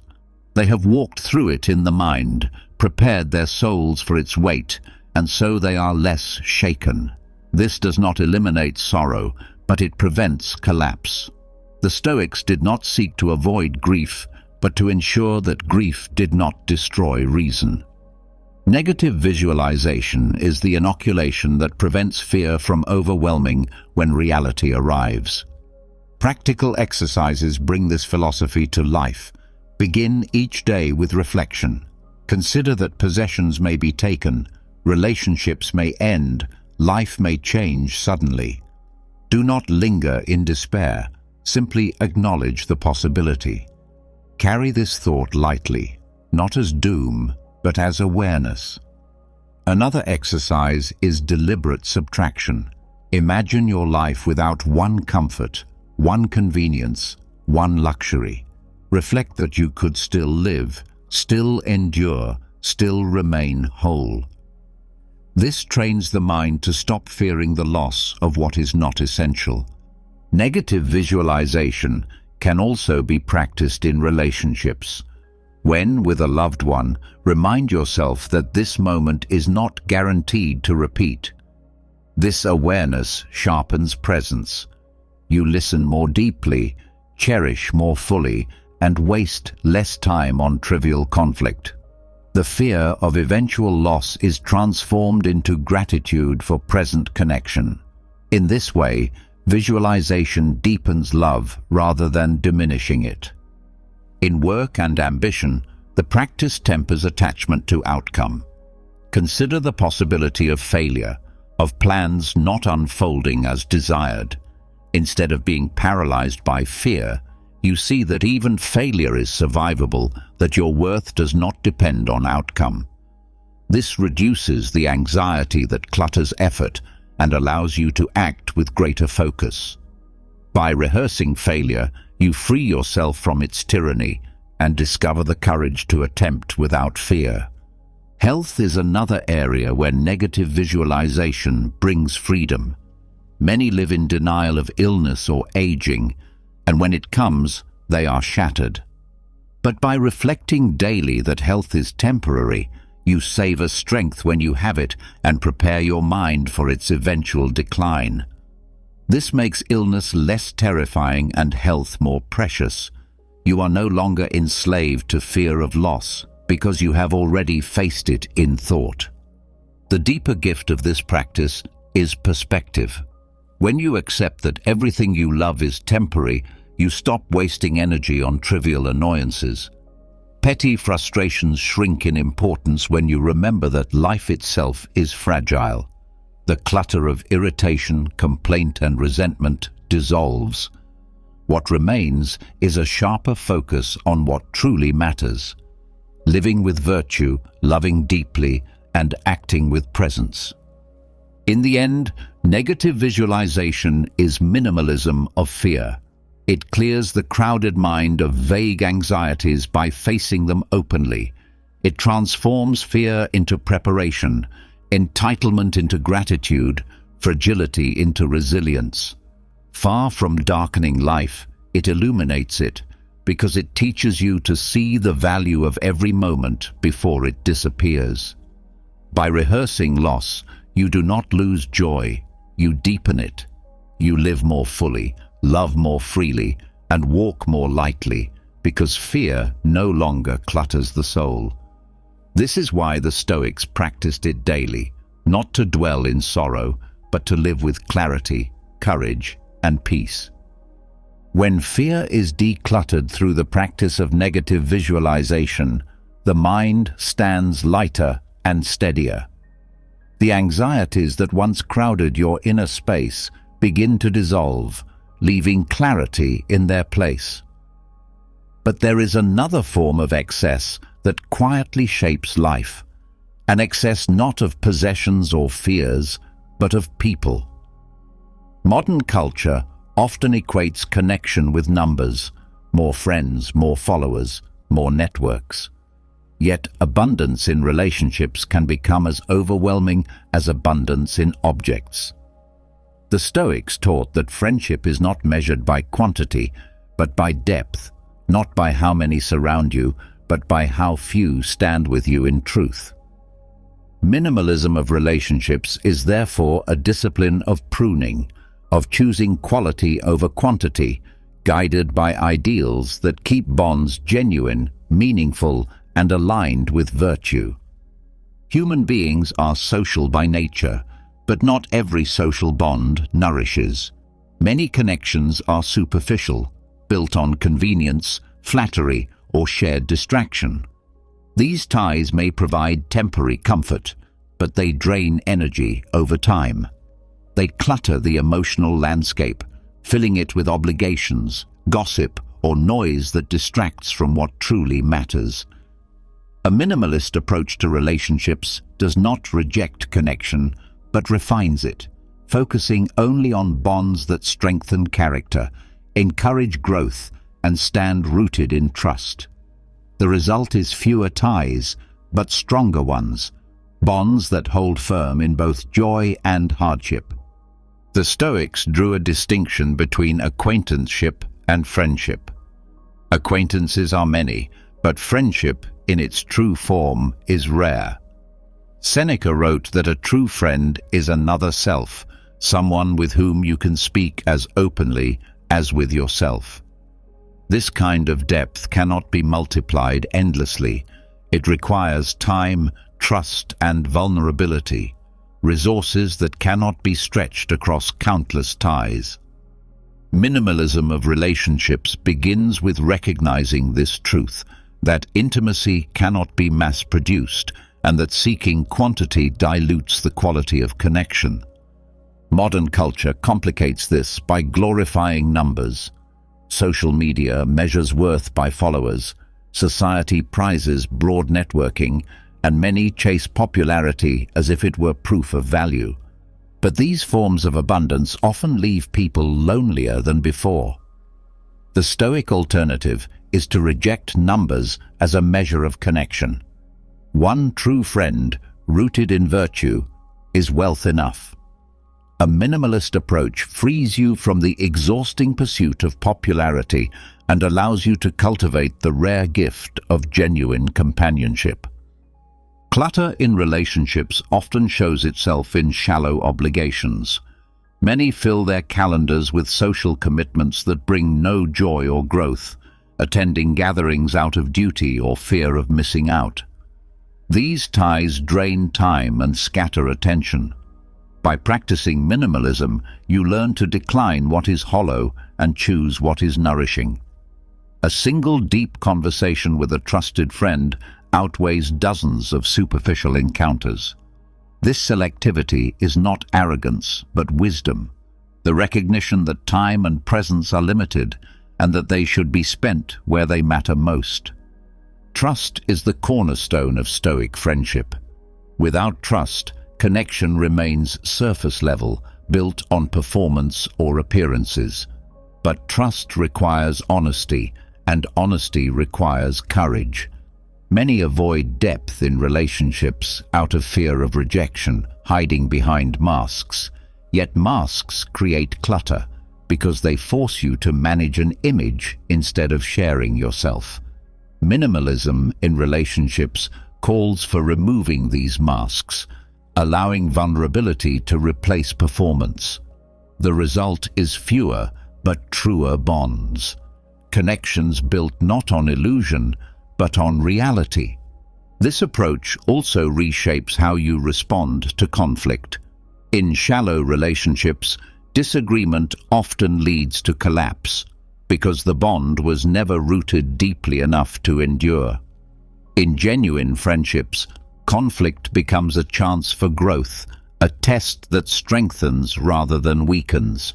A minimalist perspective seeks not to avoid conflict, but to engage it honestly, trusting that truth can refine connection. By focusing on quality, you choose bonds strong enough to weather storms rather than fragile ties that dissolve at the first sign of difficulty. Minimalism in relationships also extends to the self. Many people surround themselves with others to avoid solitude, mistaking constant company for richness of life. But dependency on numbers hides a fear of being alone. The Stoics taught that friendship with oneself is the foundation of all other friendships. When you are at peace in solitude, you no longer cling desperately to shallow ties. You choose companions not out of fear, but out of genuine desire for shared growth. Solitude unclutters the heart, making room for true connection to take root. This discipline reshapes how you love.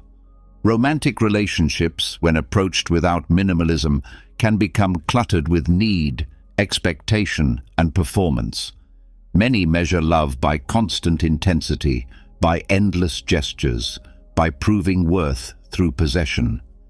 But true love, like Stoic friendship, is rooted in simplicity, honesty, trust, and the shared pursuit of virtue. A minimalist view strips away drama and excess, leaving a bond that is steady, quiet, and enduring. It values presence over performance, depth over spectacle. Practical exercises can refine this approach. One is reflection. Regularly ask which relationships bring strength and which drain it. Do not cling out of habit to ties that no longer serve growth. Another is the practice of intentional presence. When with someone, give full attention, putting aside distractions.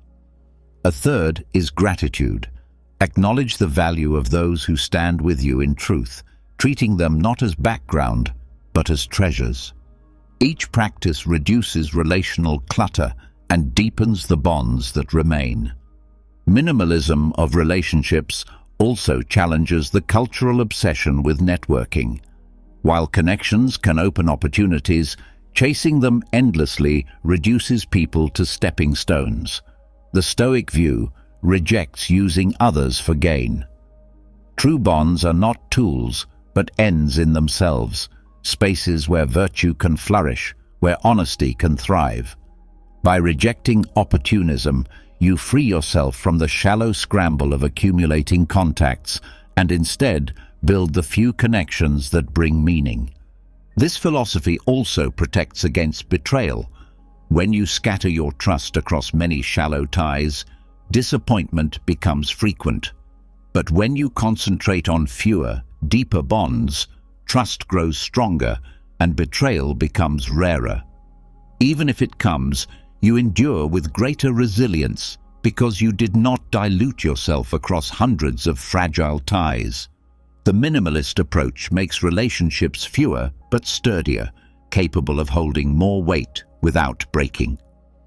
Ultimately, the Stoic ideal of friendship was mutual growth. Friends were seen as companions in the pursuit of virtue, mirrors who reflect your character and help you refine it. Minimalism in relationships returns you to this ideal. It strips away the clutter of convenience, popularity, and superficiality, leaving only bonds that shape you toward wisdom and courage. These friendships are not many, but they are enough. In the end, minimalism of relationships is about depth, not denial. It does not reject connection, but curates it, choosing quality over quantity, honesty over appearance, and virtue over popularity.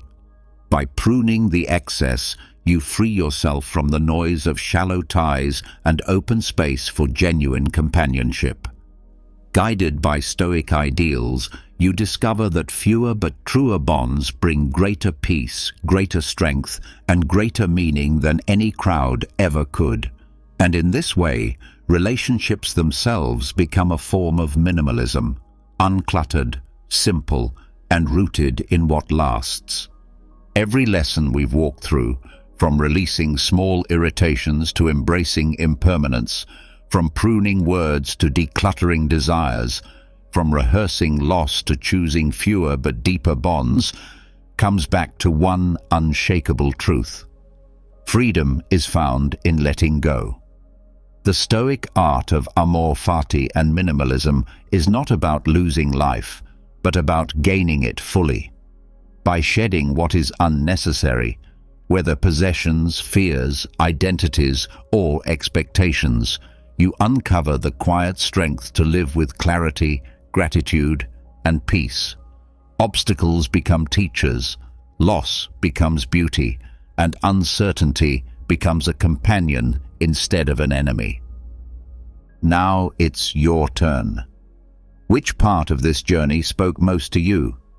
Was it the practice of negative visualization, the discipline of simplifying relationships, or the radical freedom of loving fate itself?